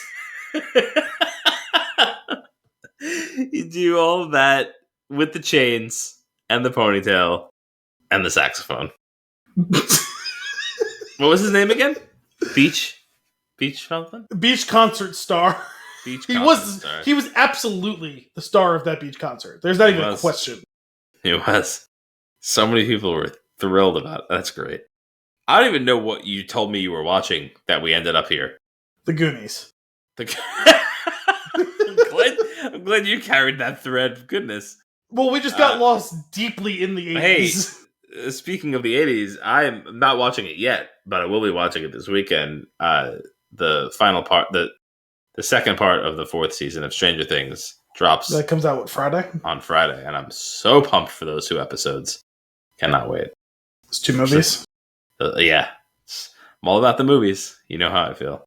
I'm really excited for that. I am watching Our Flag Means Death, slowly but surely. I've watched 2 episodes of it. I was surprised. Texted you about something totally different, and not totally different about that, but not like, hey, are you watching it or whatever. I didn't realize you finally started, so that's cool. Yeah, Kim and I are watching Arrested Development because she has never seen it, and she's enjoying it, which is great. But she falls asleep almost every time we're watching something. So I've found the timing of it now, and I stop what we're watching so that I don't have to rewatch it, and I will go watch something else. And that's when I turn on Our Flag Means Death. So that's why I'm making my way through it slowly. But it's funny because I would actually think she would like that show, but it might be a little bit too stupid for her. Really? Okay. Yeah, that style of comedy, it doesn't always resonate with her. Wait, hang on. Yeah. You guys are watching Arrested Development. Yes. And this is too stupid for her. Yeah, I feel like the Our Flag Means Death, while it has its clever moments, it leans into dumb slapstick, whereas but all of the jokes in Arrested Development are very clever and have through lines throughout the series, and sure, but from a certain point of view, they're the same show. No, I don't think so. I think they're very, very different styles of comedy. Extremely different. I don't know. I think one of them pretty similar DNA. One of them is very so Arrested Development is more grounded in reality. I'm not going to say that one of them isn't a bit more fantastical period drama, well, dramedy, I guess, as opposed to a present day for the time, a contemporary comedy, but there is a lot of shared DNA in the comedy itself. I don't know if I see it. I don't see it. To be fair, you're only 2 episodes in, so yeah, we'll see where it goes. But as of now, I disagree. I think they are vastly different, and I still don't think that she'd be in on it. So that part, that may be. It is very funny though. I really like the lead. I can't remember Reese Darby. He's Captain Steed Bonnet. Steeb. Steed. Steede. Oh, it's a D or a B? D. Steed Bonnet. Yeah. Yes. He's hysterical. Yes. I think he's so. I don't know if you've ever seen Yes Man, but he's hilarious. That's the only other thing I know him from. Oh my god, I've watched a little bit of his stand up, and it's fantastic. He does stand up. Wow. Okay. Yeah, and he's just so funny, and the premise of and the fact that we're kind of slowly revealing the why instead of it just being there from the beginning is really fun, and it's just completely. He's just not cut out for this ridiculous life that he's decided to, and it's just so funny. He is one of the least equipped people for a job that has ever existed. It would be like putting a kindergartner in charge of building a nuclear bomb. Yeah. It's so funny. It's great. I'm looking forward to continuing on with it. Very funny. What else you got? So we're going to not exactly delve into new territory, but something that's not super frequently featured in this segment. It's going to be what we're listening to. And I mean that in the musical sense, because this past week was the long anticipated and slightly delayed release of the newest album by Coheed and Cambria. It's Vaxis 2, A Window of the Waking Mind. And it is a fantastic album. Fantastic. Cool. I mean, it's my favorite band. It's been my favorite band for well over a decade. Love them. Love just about all their work. This is in my opinion, their best album since the first one, I actually heard them release like contemporary to me listening to it, because I got into them like right as they were gaining their peak popularity in what the closest thing you could call the mainstream for them, Sure. like which was like Guitar Hero era, when like there was commercials on TV and everyone was experiencing Welcome Home whether they realized it or not. Yeah. At that time, the album after that had just released. It was the second Good Apollo album. The first album I heard them release like contemporary was Year of the Black Rainbow, and I think this one is the best one they've done since then. And I've liked all of the other albums they've done. I've really, really enjoyed a ton of the songs off of those albums. But to me, start to finish, I think this is the best album they've done since that. Nice. All right. Good. To give that a listen. It's funny that you say what we've been listening. I actually, I was listening to a podcast the other day, and I can't remember who it was. It was one of the game podcasts I listened to, but one of the members was saying how they like to listen to music. I think it was like while they work or something, and just don't know what to put on anymore because you end up listening to like the same old things over and over again. So they decided to go and find the list of like the top 100 albums of all time. And when they didn't know what to put on, just start at the top and start listening through them. And I was like, that's a great idea, because I find myself in this situation all the time where I'm like, I would like to put on some music. I do not want to decide what to listen to anymore. Like it feels a little boring. And I just want to hear something. So I started doing this. Cool added benefit of like adding your repertoire. Like if you commit to, I'm just going to listen to the album whether I love or hate it. Like you're going to end up hearing something that like, whether you may be familiar with it, like, oh, I know one song off this. I know the artist, whatever. This isn't something I would ever think just put on for myself. Yeah. Maybe you find something you like in there. Maybe you hate it, but you've had the experience. Like, whatever. Sure enough. So, like, the first album was a Miles Davis album, which I had never listened to. Like, specifically sat down and listened to this music, and I very much enjoyed it. And the second one, and I committed. I was like, if I'm going to do this, I'm not skipping. I'm also not, like, skipping over one entirely. I'm just going through it. And I was like, the next one was Elvis, and I have never really cared for Elvis. And I think it was his first album. And I was like, well, I'm in it, so let's do this. I listened to it, and I was like, I actually kind of liked it. I guess the mainstream stuff that I have heard over the years, like songs of his that you hear over and over again. Maybe I just didn't care for those or the style or whatever, but like these kind of worked for me. I liked the style of them. I liked the sound. It was really enjoyable. And so is that the more like bluesy stuff? It's rock and roll. It's early rock and roll. It's like the defining time of rock and roll. It's got blues influence, but it's faster paced and I don't want to say heavier. I was gonna say, is that I'm gonna possibly show my ignorance on. So is that one like rockabilly? Is that what they like called that then, or like where it's kind of like I have no idea. The transition from like as like rock music, like proto rock music was becoming a thing, and it was drawing really heavily on country music. Like, isn't that what that is? Let me see if it actually says what genre. Am I wrong on that? I don't know. I'm not gonna pretend to know anything about genres or when they became popular. Hang on. Rockabilly is a subgenre of rock and roll with roots in the American South during the 1950s. Okay. Early Elvis. As its name suggests, rockabilly... Album. What's that? This album's from 1956. As its name suggests, rockabilly draws on two primary influences, country music and rock music, which at the time of rockabilly's emergence largely referred to rhythm and blues or R&B music made by black musicians. And I know there's a whole history of some anger at Elvis for appropriating black music at that time, which kind of has been whitewashed historically and now has been brought back to the forefront that was kind of what was going on.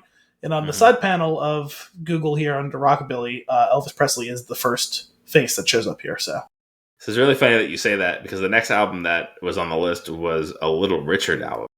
Okay. And on both the Elvis and the Little Richard album are the song Tutti Frutti. And I was like, hey, what's going on here? Oh, I didn't realize that Elvis also sang that, because that's a Little Richard song for sure. Yeah. And then I went down this rabbit hole of what happened with this song, and I was like, goodness gracious, something we're not going to get into here, but it's just... Hang on. Yeah. Did you follow up evoking Little Richard by saying "goodness gracious" and not followed up by saying "great balls of fire." So I'm very disappointed in you. There. You just gotta leave it out there. That's for you. I'm very disappointed in you. It's for you to draw the lines. Oh man, I'm disappointed in you, but not as disappointed as I was in myself in that joke I made and missing the opportunity, which I, of course, corrected later on in the episode. It's a little Easter egg for last week's episode. Speaking of Little Richard, I feel like we've talked about this on the show before, but Mother Goose's Rock and Rhyme. Have you seen that? I don't believe we've talked about it on the show before. Because that does not sound familiar to me. Shelley Duvall's Mother Goose's Rock and Rhyme? No. This was another Disney Channel joint, I believe, back in the day. It's some random ass movie that I remember fragments of very vividly because they're very creepy. It's like this whole mashup of nursery rhymes in this story. I don't even remember what the main character was doing. I actually don't remember what the main through line plot of the movie is, but I do remember that you cross paths with a bunch of different fairy tales and nursery rhymes, and Little Richard plays one of them. Let me see if I can find out which one. So was this, am I getting this straight? Is this Fantasia with a harder edge? Sure. Hang on. Mother Goose's Rock and Rhyme, released in 1990, rated G. There's a crisis in Rhymeland. All the Rhymies, and in parentheses, the character from Nursery Rhymes, are disappearing. Gordon Goose, son of Mother Goose, and Little Bo Peep set off to find them. Okay, this is starting to come back to me. I'm pretty sure there were some... Yeah, there's some people in this movie. Woody Harrelson plays Lou the Lamb. Art Garfunkel played Georgie Porgy. Howie Mandel, Humpty Dumpty. Where is Little Richard? Old King Cole. That is who Little Richard plays. Nice. Man, I think I might... If this is a Disney joint, it may be on Disney Plus, and I do think we should do it. Oh, boy. It's really bizarre. I believe it. It's really, really bizarre. But anyway, don't quite remember how we got there. Elvis, Tutti Frutti. Elvis, yes. Goodness Nope, gracious, still don't. Oh, goodness gracious, script. Got it. Then Little Richard. Then right, cool. And I may be seeing Maverick at some point in the near future. Okay. Yeah. Fair. Cool. What what else are you consuming? We can keep this week's full cast update very short. It was a very football centric episode, although they did find a way to start it off with conversations about the intersection between safety deposit boxes, video games. There was something else truly ridiculous mashed in with those things. I don't remember what it was now, but it was fucking hilarious. But most of it was a very football-intensive episode, so not really worth mentioning on this week's episode. But I got a good laugh. The first, 15 minutes. First of all, it was the longest cold open I've ever seen. I've ever heard in a podcast. It was 14 and a half minutes long, the cold open, before the title song and then the actual episode proper. And the majority of the ridiculous mashup of things was during that cold open. So yeah, it was a good time. It was a good listen today at work. So one last thing on my consumption, which we'll probably be doing next week. I finally got to see Doctor Strange in the Multiverse of Madness. Yeah, I'd like to try to. Yeah, so I'd like to try and rewatch before we do it, just because there's so much going on in that. Yeah, I just put it on every once in a while until we actually do the episode. And you'll watch the whole thing by then, and I'm gonna probably end up watching it again whilst cooking, because I've really enjoyed it. So much to be really had. Ah, what a treat! Cool. You got anything else? No, I think we have one other shared That's Trunks right. nods. So the final installment of Obi-Wan Kenobi. that's right. At this point, Al and I are going to be discussing Obi-Wan Kenobi, the Disney limited series, the 6-part event, if you will, and we're gonna go full spoilers for at this point. So if you don't want to hear that, or if you're not ready to hear that, you can skip ahead to the next chapter, which will be our flick of the week. I said one more time, full on spoilers for Obi-Wan Kenobi, starting now. What'd you think? Overall impressions of the entire That event. it kind of sorta ended up being what I expected when they announced it. This is deeply unnecessary. Yeah. It's not to say it was all bad. There was definitely some good. Oh yeah, I agree. But just highly unnecessary. It creates a level of convoluted storytelling that kind of cheapens a lot of other stuff. Because for the most part, there's one thing that we all, I think, attach onto, right? It's the line from Darth Vader. It's been many years since I sensed you. You know, last time we met, I was with the learner, and you were the master, and now I'm the master. All that sort of stuff. The handoff is cleanest if they haven't met since Anakin became Darth Vader and they fought on Mustafar. Right. It's been 18 years or whatever. That's a long time. Mm-hmm. And that makes sense. Now, to be fair, this is about the midway point. So, 8 or 9 years is also a pretty long time. But it doesn't break that. It cheapens it. Yeah. And so many other things that went along with it cheapened all of that relationship as well. I agree. It was unnecessary is definitely a great way to describe it. I very much enjoyed parts of it. Thoroughly, in there, in a vacuum. Yes. Right? I very much enjoyed the fight sequences between them in a vacuum. I really enjoyed breaking the mask open and doing that back and forth between Vader voice and Anakin voice was just an that was cool as hell. Tremendous execution. Yeah. But you think 2 steps beyond it, and all of a sudden it starts to fall apart again. They shouldn't have done it. No, because all along I said, okay, if you're doing this, then you have an idea that's going to feel really cool and essential. And this was largely not that. Right. Some of it was cool. Almost none of it was essential.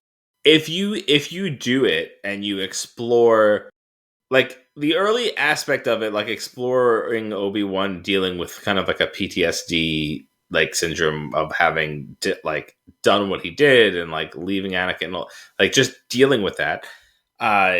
That was kind of interesting. And if you want to do that, that's cool. If you also want to show us Obi-Wan realizing that Anakin is alive, if he assumed that he had died, that's cool too. If you want to explore that area of it, as much as even though the best parts of this show were the confrontations between the two of them and actually being on screen together, was executed really well, even though it didn't work story-wise.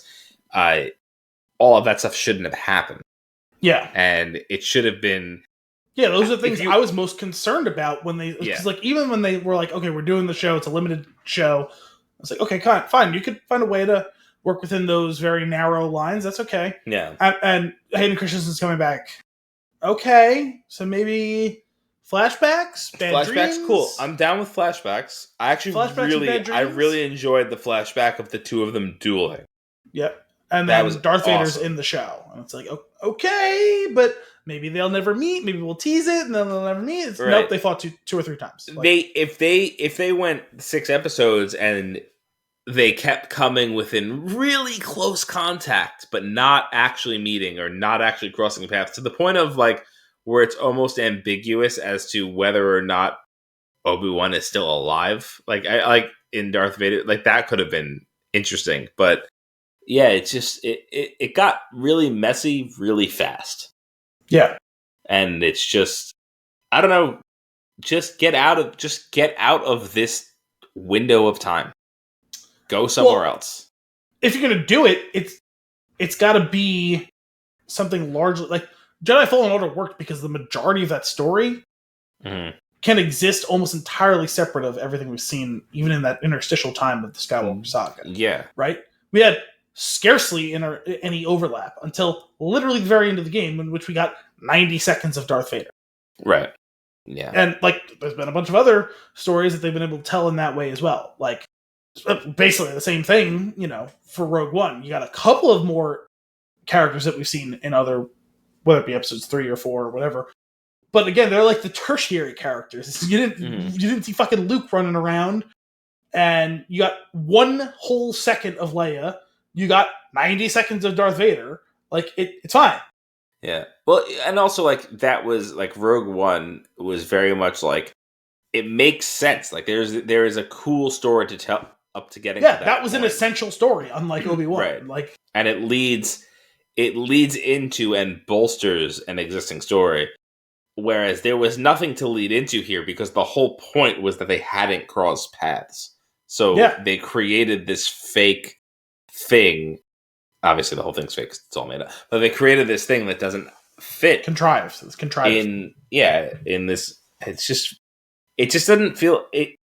It feels like a really odd choice because it doesn't like.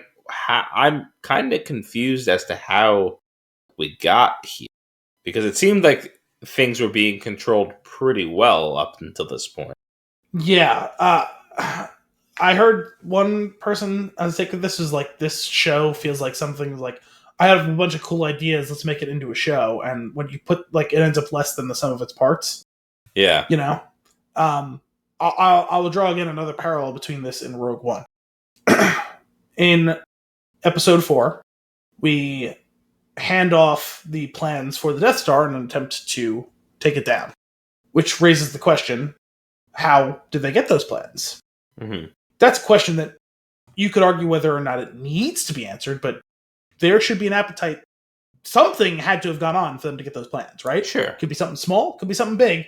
Something happened. Something went down. There was intrigue, whether it be action or just machinations and intrigue. Something's going on there. There's a story you can tell. It could be a war movie, which is what they got. It could have been a hardcore, like a hard-boiled spy movie. Like, it could have been a bunch of different things. Yeah. Either way, there's a story there.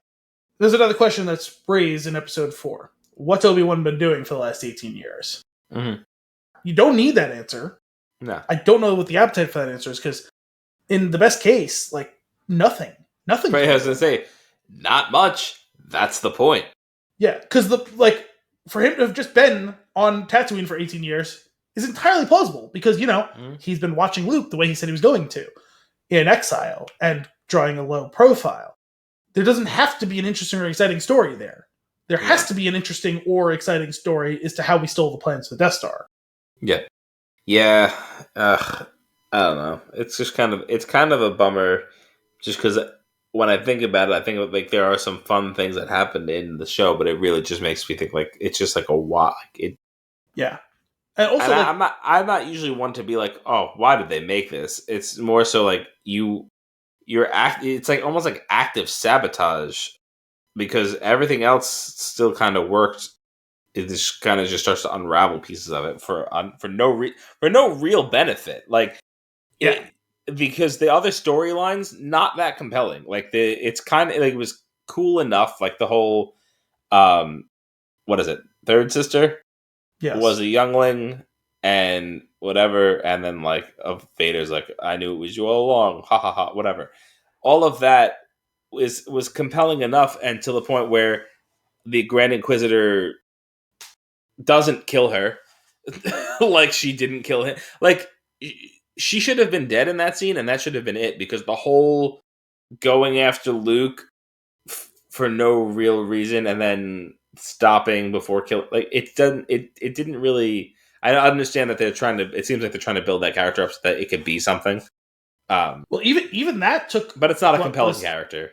What that took a not compelling character that became compelling. And then finish in an utterly confusing and uncompelling way again. Right. Like that went the whole fucking gamut, right? Because it's like, early on, it's like, this character's vaguely annoying. I'm not entirely sure what's going on. then it's like, oh, the idea, like, that was actually a pretty good twist. That she's secretly been hunting Vader this whole time. That was cool. They turned it around for me for sure, because like I, if you remember when we first talked about this, I was like, I don't get this cat. Like, I'm just annoyed by her. Yeah. And then I was like, yeah. When they revealed all that, I was like, that's pretty sick. Yeah. And then they took it. They Big Ben clock. Like, why? Yeah, well, the whole final her arc in the final episode makes no sense, and like, it's a shame because the revelation was really cool. The fight between her and Vader was cool, despite the fact that he was just, well, maybe it was cool because he was toying with her. And we got to see them play around with the lightsaber a little bit, do all the fun stuff along with that, and then just the utterly disdainful way that he kills her, and the mic drop moment that the Grand Inquisitor gets. But all along, I had said this makes sense considering the Grand Inquisitor just literally can't be dead. So we always know the amount of hand-wringing that was going on in the weeks between. It's like, guys, the show's not fucking over yet. If the credits roll and he's still dead, by all means, be mad. I'll be there with you. But that's not how television works. They're telling a long-form story. You don't get to be mad about the end result of a story until it's ended. Like, you can be upset about this, that, and the other thing. I don't like the direction, blah, blah, blah. Yeah. But, like, that was clearly meant to be a shocking cliffhanger type of moment. Mm-hmm. Let's wait to see how that plays out. When the credits roll, let's have our accounting for all of that. That being said, and maybe this is, well, first of all, this show played like fan fiction anyway, so why can't I do some fan fiction myself?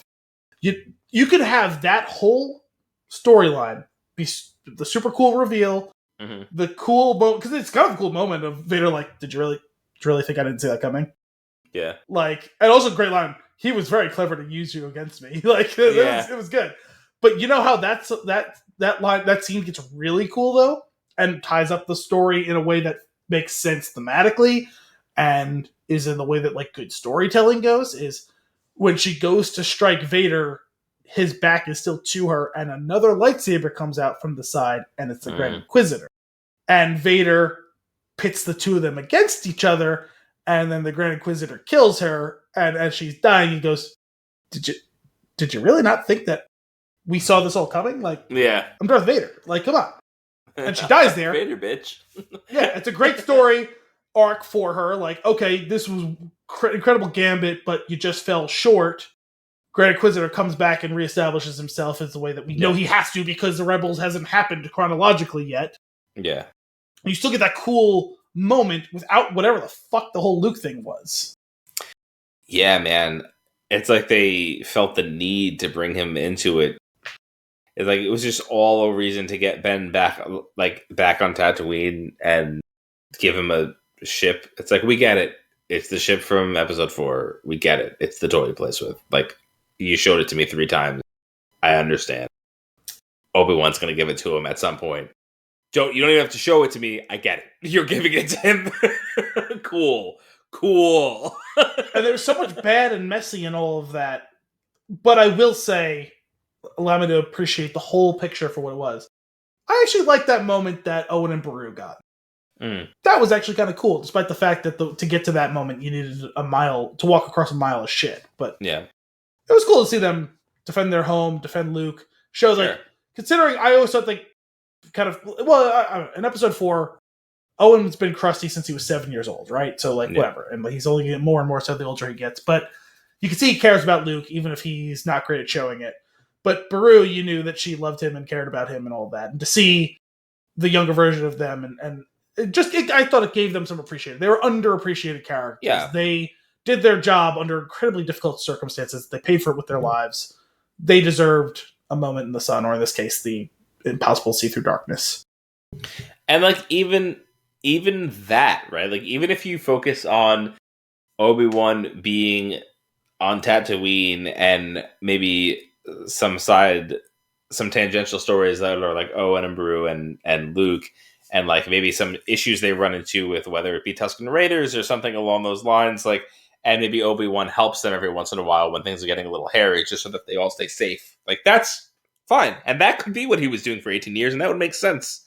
Yeah. It really ruins that encounter in a new way. Ruin. It cheapens. It cheapens it all. Yeah, well, yeah, whatever. Use whatever word you want. Like, it doesn't.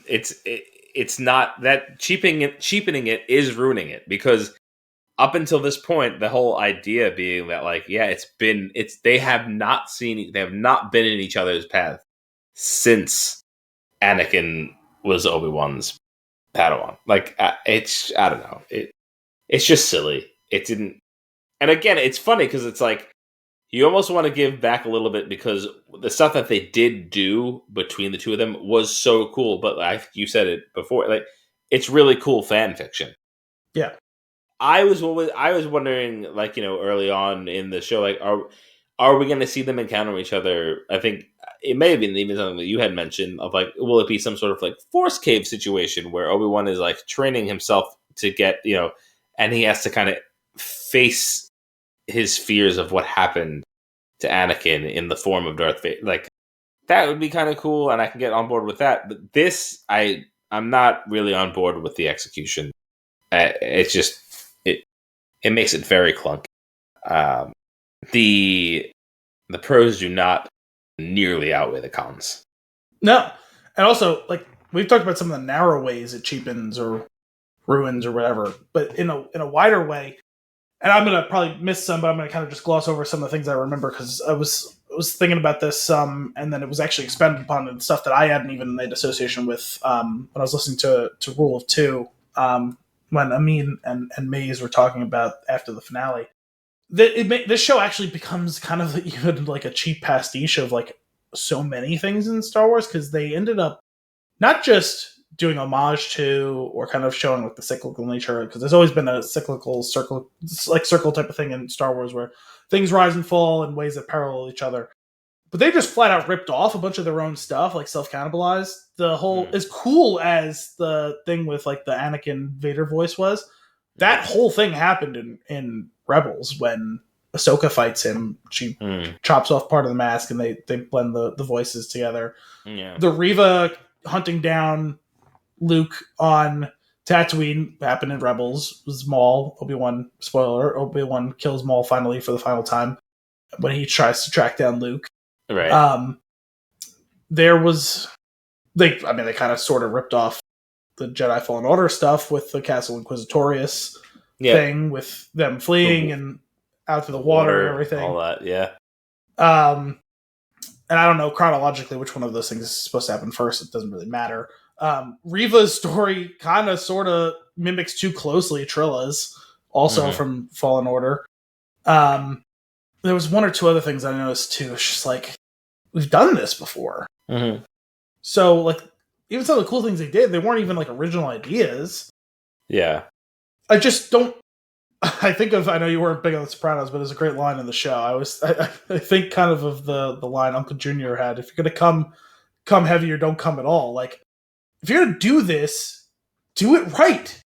Yeah. Or don't do it at all, because you risk more. The risk has outweighed the reward the way you chose to execute it. Yeah. Yeah. So it's weird. It's just all very weird. And, like, talking about cheapening, some of the show looked cheap. Not all of it. Like, we talked about, the trailer looked cool as hell, and some of the stuff was really well executed, looked really good. Some of it looked awful. Yep.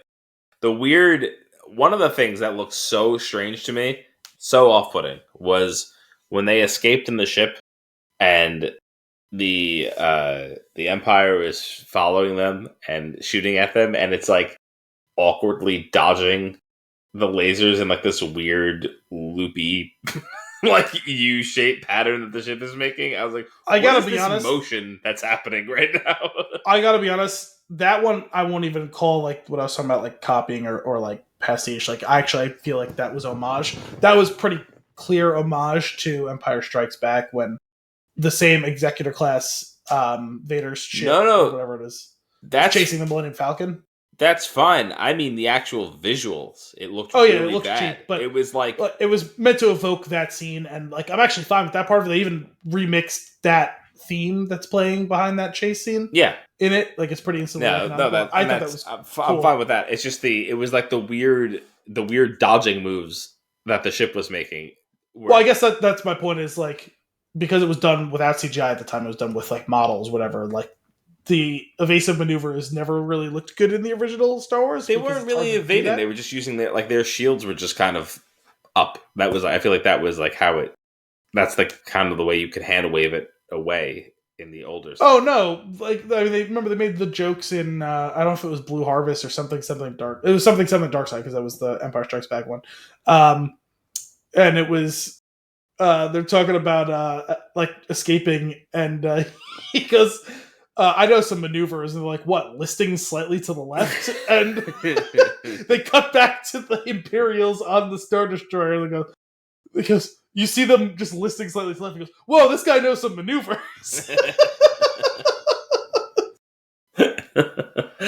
Oh man. Well, anyway, it's over. It's done. I really hope they don't do a second season of this. They've talked about like Ewan and Hayden want to do another season, and it's like, listen, I get that you guys are still friends and you like doing the show, and I like that you guys are friends. And yeah, that's cool. Hayden was much better in this in his very limited screen time, which he better be. He's 40 years old, and we love Ewan. Ewan's a phenomenal actor, super underrated actor. This is a pro Ewan McGregor podcast, 100%. Yeah. And I love him as Obi-Wan. And once again, he was tasked with carrying on his back material that was not worthy of his effort, and he did it. But this time, it's not even enough. Like even his monumental efforts wasn't enough to carry the shit that was thrown on his lap. Yeah. Well, just be better, please. Be better. Like you have such opportunities. If you want to focus on the shows to drive viewership to Disney Plus, because it's slightly cheaper to produce, because you need to work through whatever it is you're working through to produce movies, and we're still waiting on Our Flag Means Darth, and that's all great. But I don't think it's too much to ask for a certain baseline quality of what it comes down to is you can't skimp on writing. Like that is something that you and I have coalesced around in the last several years. Yep. That when I was younger, I could not appreciate that. I do now. Let's say it's perfect all the time, whatever, or that my radar's up for every single thing that I consume. But you cannot skimp on writing. Bad writing will tank almost any show or movie that you do.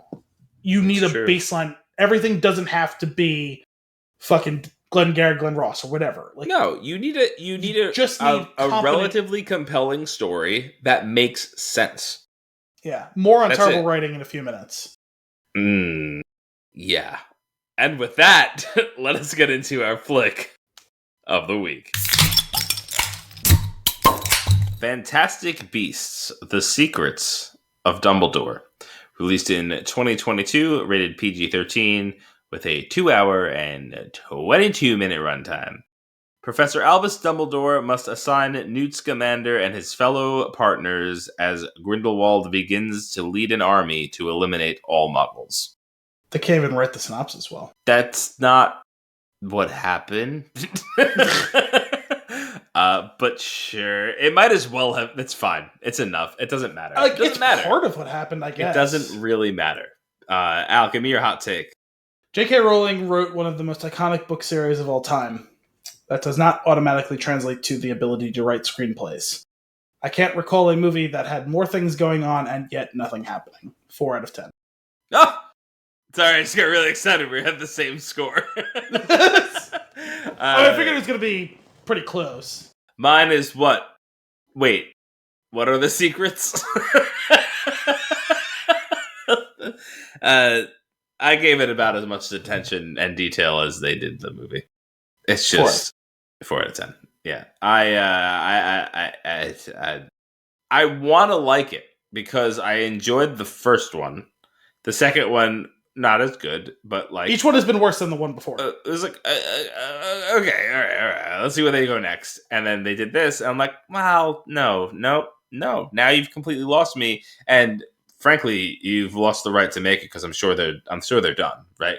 Surely they will scrap the next 2 that they were planning. Probably. I mean, I know they had said that they had gotten to the point where it was going to be a wait and see approach based on how this one did, and I don't know what the box office on this one was.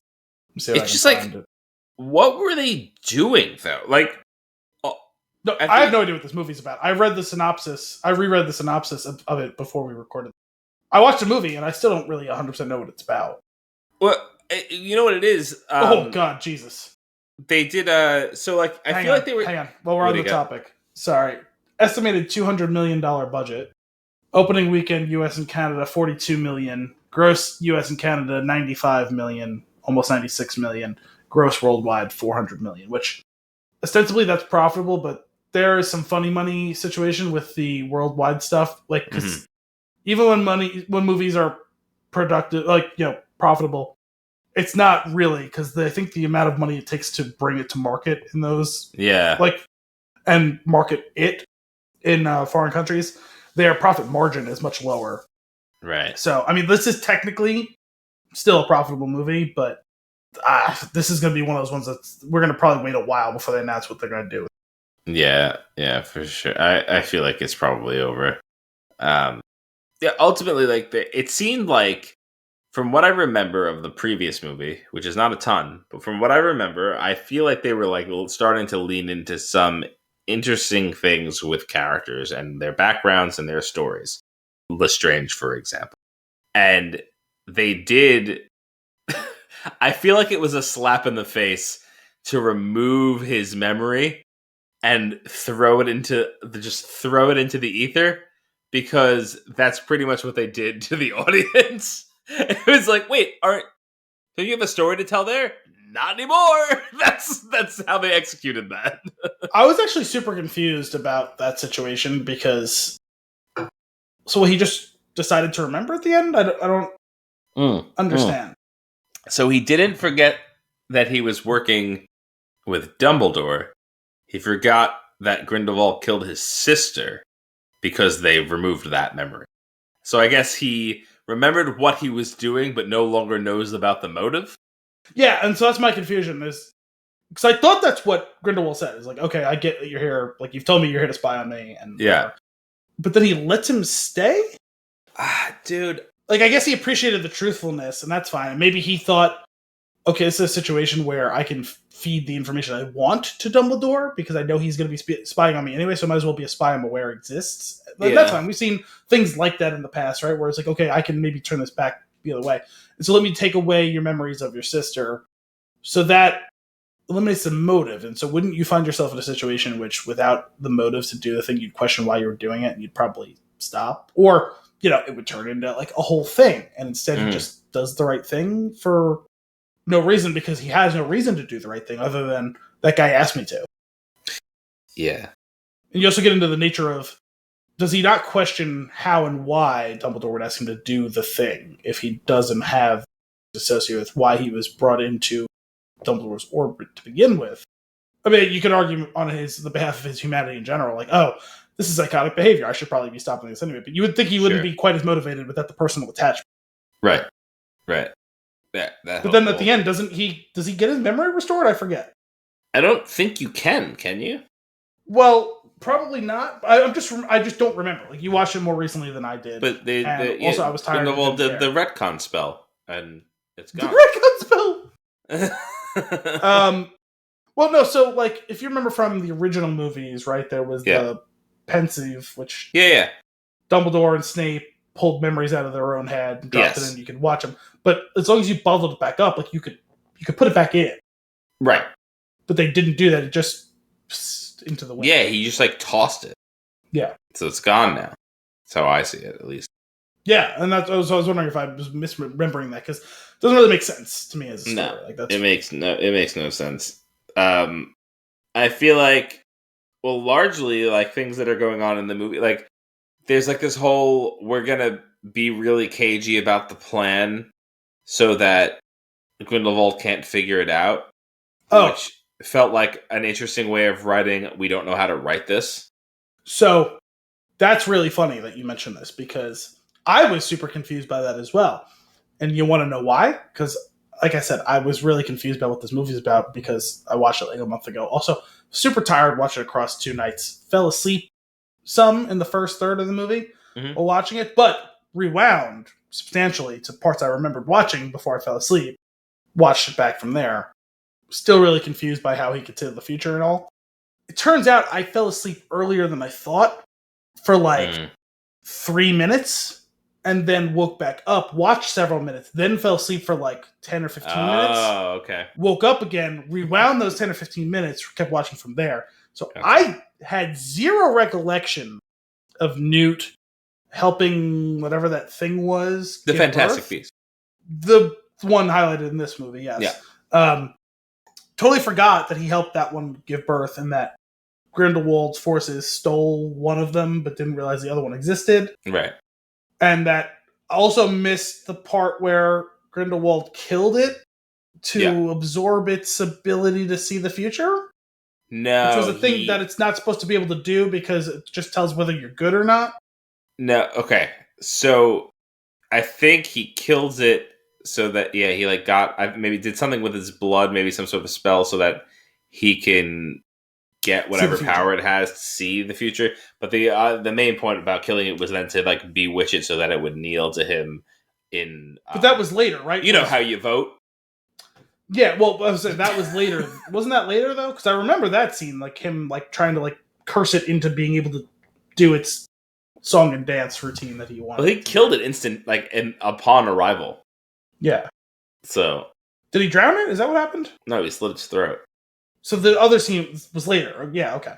Yeah, he like took a bath with it or something, and then like did some magic, and then it kind of sort of pretended to do the thing it was supposed to do. Yeah. Okay, yeah. So I saw that scene, and I understood that part of it, but I didn't remember because I was asleep. Was the scene where he killed it and stole its ability to see the future, even though it can't see the future, it can just tell whether you're good or not.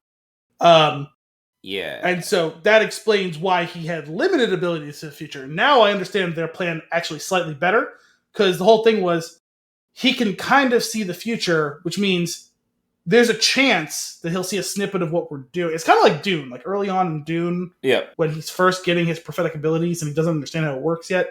So he sees all of the possible futures, but he doesn't know what paths lead to the different futures. Mm-hmm. I think that was what was kind of going on. And so their point was, well, if he can only kind of tell what's going on, we'll just make it all super confusing so that if he sees a thing that's happening, maybe he'll know what we're doing, or maybe he won't. And that gives us a 1% chance of succeeding, which ultimately they do.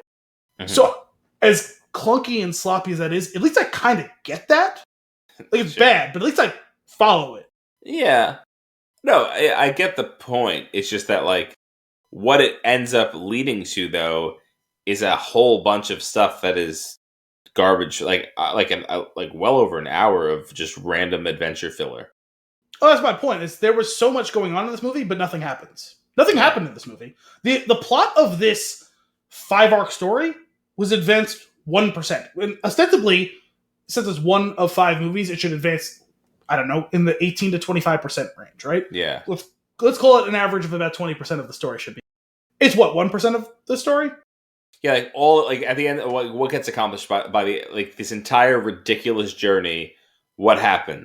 Nothing, because people thought Grindelwald was bad, and they were right, and then the government said no, he's okay, and they were like, oh, okay, and then the goat kneeled in front of him, and they were like, yay, and then they were like, no, that's a bad goat. This is the real goat. And that didn't kneel in front of him, and they're like, boo. And now everybody thinks Grindelwald is bad again, which they thought before the movie started. So really nothing has changed. Yeah. And again, this is so it hasn't advanced it at all. It actually went backwards. No, it didn't. It didn't go really backwards. It did 2 steps down and then 1 step up.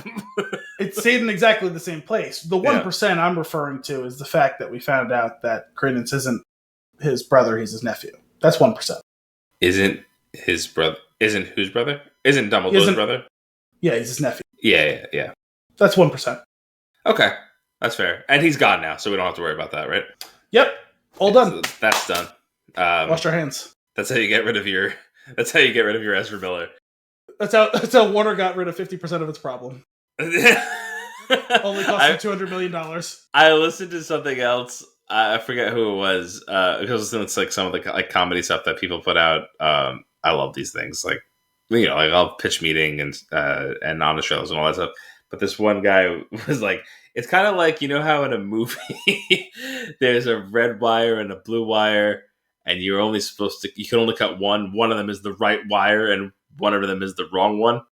It feels like they cut the wrong wire, and like they put up the graphic of a bomb, and they put Ezra Miller on one side and Johnny Depp on the other. I just thought that was very silly.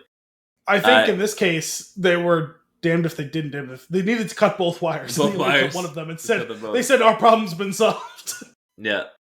Yeah. And on the note of Johnny Depp, we were really excited. Probably me more so than you, but we were both generally excited when Mads Mikkelsen was tapped to replace Johnny Depp, and they utterly and entirely squandered an incredible actor. Yeah, which is crazy because given absolute shit material, he still delivered. Yeah, but like he barely has any screen time, and honest to God, you could have done this movie without him ever actually appearing on screen.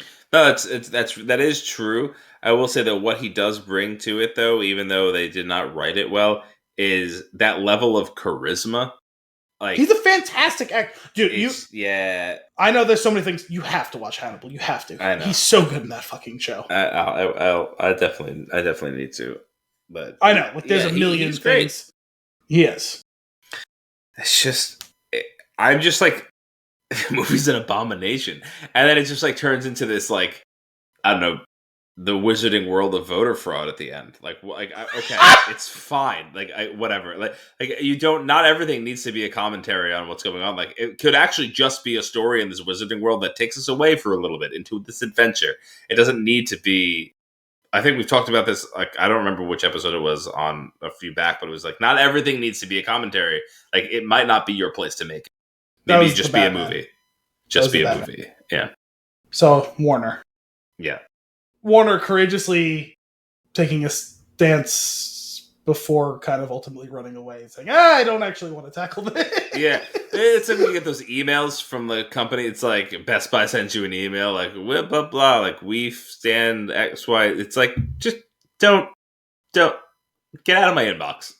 Like, yeah, I don't even want to open that whole can of worms because the level of hypocrisy with so many of those things it's not even infuriating. It's just disgusting. Like I feel physically ill sometimes with those things. Yeah.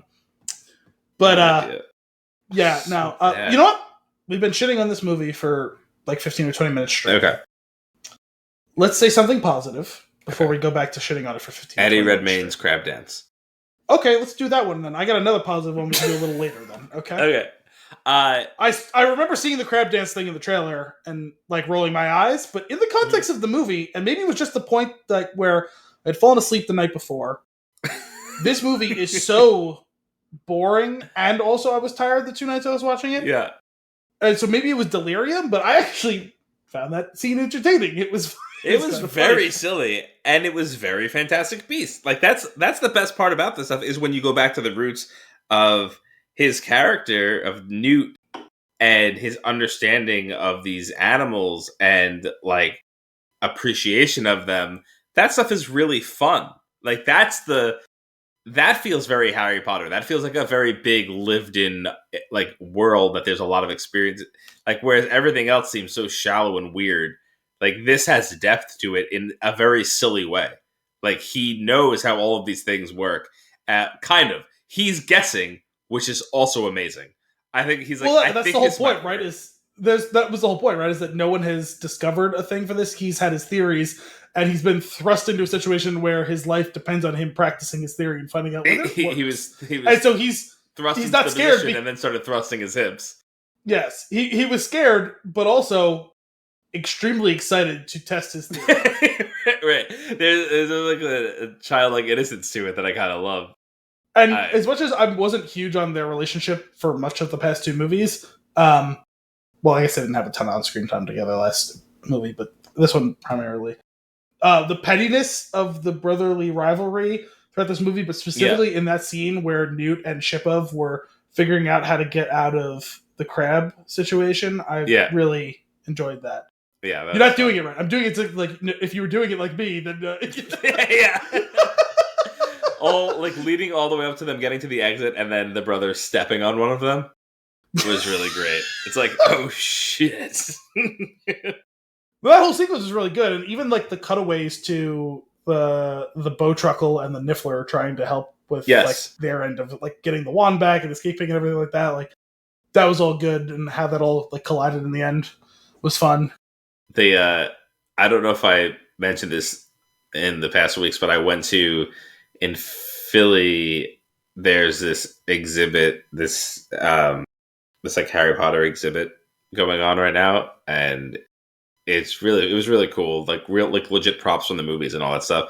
And when you go into the herbology section, there's like some interactive pieces within the exhibit as well, and you pull the what is that root that screams? You pull it out of the pot. The mandrake. You pull it out of the pot, and the actual thing that you pull out screams, and it's really funny. Like there was like one where you made a potion, and you had to like select the right things. It was you actually you face that what's that thing that appears as your greatest fear? Boggart. A boggart. You face that in the wardrobe. It was a really cool exhibit. But the mandrake was really funny to me because you pull it out and it's like wiggling and screaming, and it's really great. Yeah, it's funny. I know that mandrake. 99.9% sure that's not a real thing. Not the screaming plant part of it, just like that there is the existence of such. But I do know that that is a thing from other fantasy lore. And so I stumbled upon it the other day while listening to The Witcher, and there's a very close correlation to their accounting of mandrakes as to this, where the whole thing about when you pull it out of the ground, does it scream, and all that sort of thing, which I thought was kind of like entertaining to see. That's that. Great. Also, that story is. I'm still really enjoying those. I know we did consumption already, but I'm getting close to finishing the book I'm on. It was a Baptism of Fire, and it's one of the, since this side of the fellowship, it's the most haphazard assembly of people you can ever awesome. The Witcher, the Bard, who does not do the fighting half of what the Bard is, just the singing part of it. A elf who was formerly a rebel, who is now like totally divorced of all of the Civil War stuff. A vampire, and a traitor who's joined their ranks to save his own neck, or maybe something more. It's quite a collection of characters. But back to like not like a school teacher, yeah, pretty close. Similar. Baker, candlestick maker, magical baker. Two different. Sorry, a school teacher, a zoologist. Yeah. And a namiologist, a mediocre cop, I guess. Isn't that what Shipov is? Yeah, I think so. Wasn't he an Auror? Enforcer, right? Yeah. What is I think he's an Auror, or yeah, maybe he was just a magical law enforcement. I don't know. I also I do love Jacob Kowalski, though. I think he's a really funny character. He finally wore thin on me in this movie, and it's not his fault. It's not Dan Fogler's fault. It's the writing. Just the whole him and Queenie thing was getting off the rails at the end of the last movie, and then her leaving. Yeah, it's just so against. Like the character was super like positive and bubbly, and she's gonna go join Nazi like wizard Nazis. Like, come on. Yeah.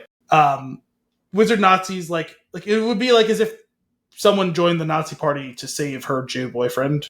Yeah. Like that's not how that works. Especially when you like, it's not even like Wizard Hitler was like, okay, like, yeah, we won't kill your boyfriend. We're just going to kill the rest of them. Because they keep trying to kill her boyfriend. Wizard Hitler. Amongst all of it, to keep trying to kill her boyfriend. So, like, I don't know. And his character is supposed to be depressed, but they don't do a great job of writing him as depressed. And, like, he's mostly just love-struck. And he's supposed to be the comedic relief, but they kept forgetting to write him jokes. So the only time you laugh is when it's just Dan Fogler doing Titanic Ewan McGregor levels of work. And so it just wore thin for me. I just didn't care. I wanted him and that storyline to go away because it was, in a terrible script, some of the worst writing of all of it. It's like, that used to be an entertaining part of these movies that sometimes worked and sometimes didn't. Yeah, it's just flat out not working. Probably the best part of the movie is when he drank that, whatever that was at the bar, and he made that really silly laugh. Well, I really again, that. Which is like nothing to do with the movie and everything to do with Dan Fogler. Like, yeah, it's great. Oh man, that's a shame. Yeah, I as I was watching the movie, and I remembered that Queenie was obviously with Grindelwald by the end of the last one, but I couldn't remember the why, and I was trying to remember the whole time the why, and like, how did this happen? Why are they not together anymore? Why is she a Nazi now? And then I was just like, I don't care. And I didn't even look into it. I didn't look into finding out remembering what happened in the previous movie. Also, super important character from the first two movies, Tina, got a promotion. She's not in the movie anymore. Yeah. Like, what? That... This is her fight as much as anyone's. I believe that may have to do with her stance on working on something with J.K. Rowling. Was it? Yeah, I think so. From I saw something in passing that might have been why. Okay, I didn't know, actually. I didn't.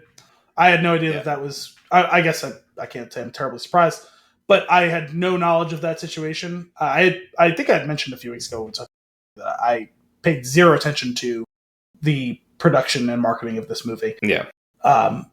Other than that, Mads Mikkelsen had been cast. But yeah, super important character. Now has a better job, so is no longer... We don't need her to save the world. But also, she still shows up at the end of the movie. Right. All right, I'll throw you a bone. So is that just a... No, my guess is that's a contractual obligation that she had to be in. Most likely. That sounds Which right. sucks, because, like, that character was fine. Yeah. But even still, like, it just threw a total wrench into the whole dynamic of the thing. And, like, narratively, that character is as important. Like, I'm honestly surprised they didn't just recast her, because, like, that's her fight as much as anyone's. Like, hell, you fucking recast your main villain. You're not going to recast one of your main ensemble also? No, she's just busy.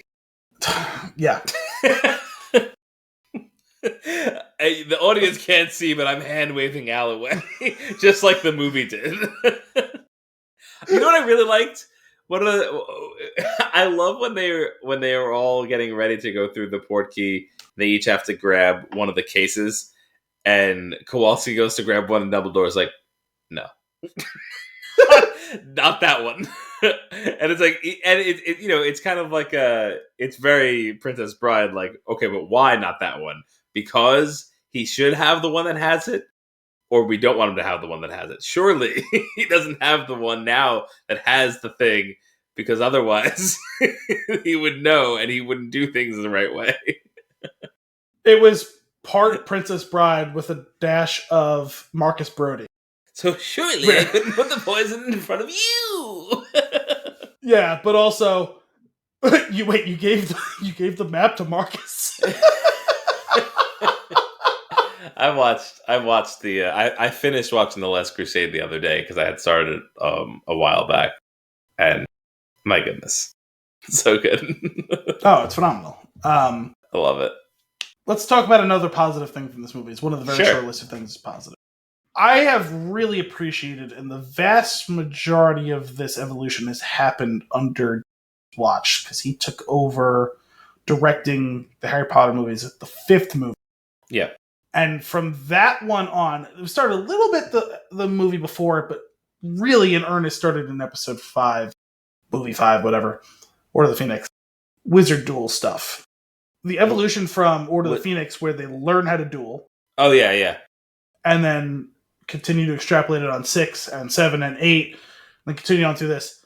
Some of the fight scenes in this were really cool. Specifically, I thought the fight between Dumbledore and Credence was really cool. That was cool. Their evolution of how they've continued to extrapolate on that and show us new things, especially when Dumbledore himself is the one who's fighting, because we know that two things. One, and they're interlinked, he has an aversion to killing. He will not do so unless he absolutely has to. 2, because of his brilliance and magical power and his lack of desire to kill, he finds the most clever and creative ways. He does things that are hard to even conceptualize magically from all the other things you've learned being a Harry Potter fan. So watching him anytime he fights is cool as shit, and the way that Yates has continued to push the envelope with that, I think, is really cool. Yeah, I would agree with that. It made for some pretty great scenes too. Yeah, one of the aside from thematically being a really cool thing to keep a through line on, like as you go through this, like looked great. Yeah. So I want to give props to that, because like it's one of the few scenes that kept like me watching the movie, so like we could do the episode. Like if we're gonna do it, I'm not gonna just like turn off. I very rarely turn off the thing. If I'm gonna watch it or read it or play it or whatever, like I just want to finish it and have. It's not even sunk cost out. Like I want to appreciate or criticize the whole work for the whole piece. Yep. Merits or lack thereof. Like, and doubly so if we're doing it for the show. I'm not going to come onto the show and say, "Oh yeah, Anthony, I gave up watching the movie half an hour left." It's not fair. We're doing the show. Like, let's talk about it. Even if we're going to complain about it, would not have. Even in my own personal life, I'm not going to just turn off. Like, if I'm going to turn off a movie, it's going to be the first 10 minutes of the movie. Yeah. I'm not going to make it 60% of the way and then not finish it. Yeah. With what else you got on this sucker? So the secrets of Dumbledore. Yeah. What are they? The secret. Well, one of them we've known for a long time, and it's that Albus was a proto-Nazi until he realized what Nazism looks like. And so he gave up on that. But this blood truce thing, which was never touched on, although I suppose you could kind of hint at it obliquely from the original books, why he wouldn't go against Grindelwald. That being one of them. But we kind of sort of already knew that he was a part of this whole thing. That was a big deal in, not so much in the movies, but in Book 7. They detail the fact that he was part of Grindelwald's first coming up with these ideas before he put them into action. But seeing what that actually looks like, hearing them talk about it, is the first part of it. And that's interesting. It's understandable why now, finally, watching the last movie, it's like, well, why the fuck isn't Dumbledore just getting directly involved? And it's like, it can't just be that he kind of has this continued tortured love of Grindelwald, right? It's got to be something more, and here it is in literal and like fact, and it's like, okay, that's fine. It's good to get that out in the open now. So that's a secret. The other one, obviously, I mean, I was furious when it happened in the last movie, and that's fine now. It's just super clunky. Obviously, we can't introduce another secret sibling. Like, in the books, Albus mentioned that he had a brother Aberforth. It ends up being a revelation that Aberforth is the cranky bartender of the shitty bar in Hogsmeade. Right. That's all fine. We find out late in that series that he has a sister who had died. The biggest reason why him and his brother don't talk anymore. That's cool. But you don't get to have another secret family member that they swept under the rug. Like, you get to keep doing that when it's like another sibling. So, but the fact that it's Aberforth's son is fine. It's super clunky, but what I don't really fully understand about that, though, is like that's why him and his brother don't talk anymore. But similar to no, I won't bring that up because that would be spoiler territory for the previous section that we said was a spoiler. But they're talking in this. Yeah, but they clearly don't get along. They don't, but I feel like the impression that I got is like that they really do not communicate, I guess, like after a certain point, but like, I don't know. It seems like they maybe are in a little bit more, they're a little bit closer than we're led to believe. They're just, by the time they get older, they're super distant, despite the fact that they live approximately 1 mile apart. Yeah. But I from a certain point of view, if you want to make the facts fit, him forcing, and this is just my supposition, him forcing Aberforth to recognize his son, and then his son dying right after that. The level of emotional turmoil within the already withdrawn Aberforth, you can understand how that would be I'm gonna straw. I'm gonna need 2 movies to break that down for me. Well, you got maybe 1 or 2 more to do it. But it's also there. It's a combination of that's fair, right? Well, because you're right. The point we're seeing them here is clearly already after the death of Ariana, their sister, and you would think the way that the books were written, it felt like that was the final straw in their relationship, where they had already butted heads some before that, and Aberforth never approved of Grindelwald, and always felt like he was living in Albus's shadow, because Albus is possibly one of the most brilliant wizards to ever have existed. And just watch him and Gellert act like they were better than everyone else and above it all. And, hey, Albus, by the way, you think you're better than everyone else, and you and your boyfriend almost started magical Nazism.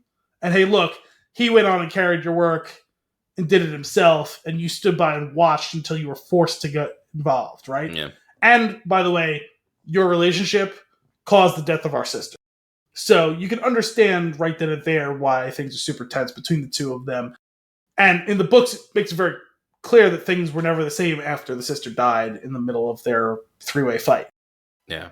So it works to just have it carry on from there. But now you're kind of retconning that. But it's not super offensive, right? Because it's like, okay, fine. We were not super close. That drove us further apart. but in our loss and grief, we're still in each other's lives, even if it's not super comfortable.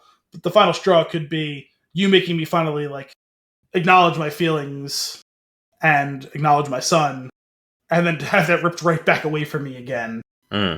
It's just like a bridge too far at that point. Yeah, that's fair. That's fair. Like, that's fine. Of the many terrible writing things in this movie, that's honestly seems reasonable. The I can't remember. Do they explain how things end between Grindelwald and Dumbledore in the books? Kind of obliquely. Like, you mean as like how Grindelwald was finally apprehended and put in prison for like 70 years?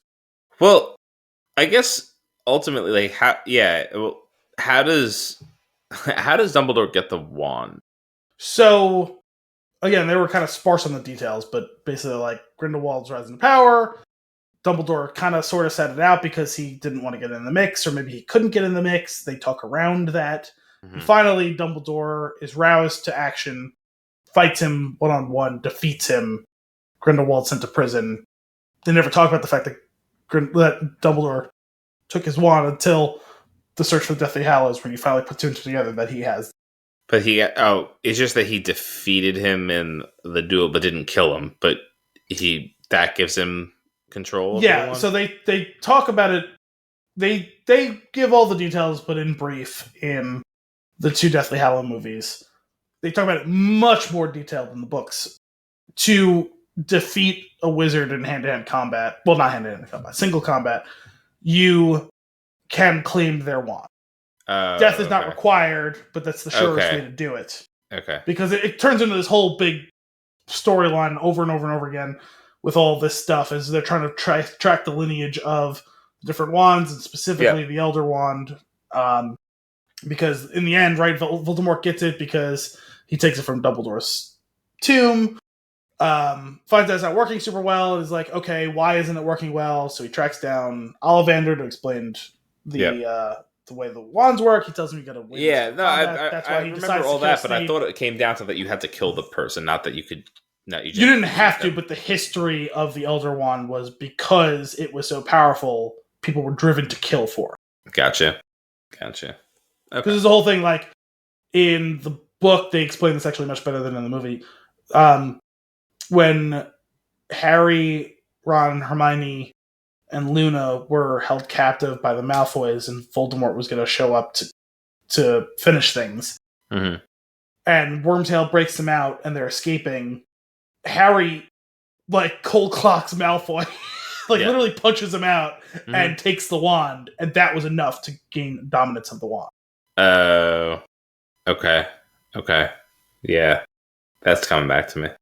Cool. Okay, I get it. I'm down with that.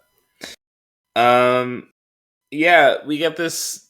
The ending on the top of the mountain stairs with the bowing of the goat. That whole thing was just so bizarre. And then everybody was like, "Oh yeah, like cool, it bowed in front of this person, great." And then, no, that's the wrong one. And like just that little switch. Okay, here's the real one. Oh, it bows in front of this person. Boo, Grindelwald. But then also like it bowed in front of Dumbledore, which I thought was really funny. And he's just like, "Fuck no, just no." Well, you got the wrong guy. It's a nod to what had been going on, cyclically throughout his life, where I think it's kind of the way maybe that an alcoholic happens, where it's like you have this rush of excellence and love and joy of what you're doing, and then you realize, oh God, not one who hits rock bottom, right? But one who's like, okay, that was too much. I can't control myself with it, no matter how much I enjoy it. So I'm just going to stay clear of it entirely. That's Dumbledore's whole thing. During Voldemort's time, they want him to be the Minister of Magic. He keeps declining because he knows, given too much power, it's like the Gandalf thing when Frodo tries to give him the ring. Yeah, it's like no, I would try and use this for good, and it's going to end up corrupting me, and I'm going to fuck everything up. I can't do it. Yeah. I know my limitations. The same thing with Dumbledore. Like, oh, I was hot shit and I accidentally started wizard Nazism. Don't give me this power. I'm going to teach kids. Whoopsies. Yeah, I'm going to teach kids. it's not like the most excellent and amazing and glorious uses of my powers and intellect, but like I can do so much more good there, and I can only cause so much harm because like I don't care about the power aspect of being headmaster. I just love magical intelligence and brilliance, and I'm gonna just make sure kids can do the best they can with that. Like, there's a limit to what you can like gain from being the headmaster. I don't want all that power. Look, I'm a teacher. I just met this kid named Tom. I'm gonna teach him some cool stuff. It's gonna be great. Yeah, no, that makes sense. That makes sense. I just thought it was funny. I like the idea that it happened, and I appreciate that all comes through in that performance. Also, Jude Law does a tremendous job, I think, as Albus.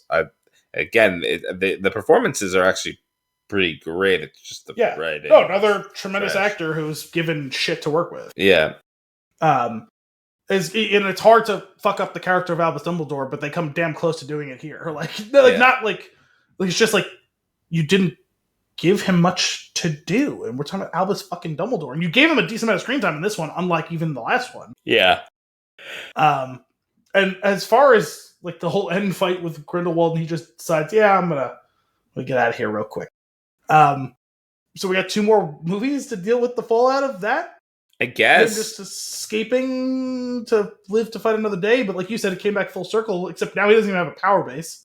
Right. So is he gonna... I mean, I guess if you're inclined to do wizard Nazism, maybe you still clamor for it. Like, you're going to lose the neutrals, but you're going to keep the hardliners, maybe, and rebuild that power base. Yeah. Or whatever. Maybe he just decides to go... I guess considering how much they've teased the lead up to it. So what is he... I mean, he spent a decent amount of time in Germany in this movie. Does he go and find Adolf Hitler and precipitate World War? To, like, get... to the back, because that was the whole thing, right? Is like he's like, a Muggle tries to assassinate me, let's kill the Muggles. Like, that was his like smoking gun a la World War I Franz Ferdinand assassination situation. Like, this is our justification for war. Like, now he's gonna just tip off the events of World War II and be like, hey, look, the Muggles did the thing with the nuclear bomb. Let's kill them. Yeah. See, I told you all along. Like, where do you go? Like, they didn't leave any threads to follow.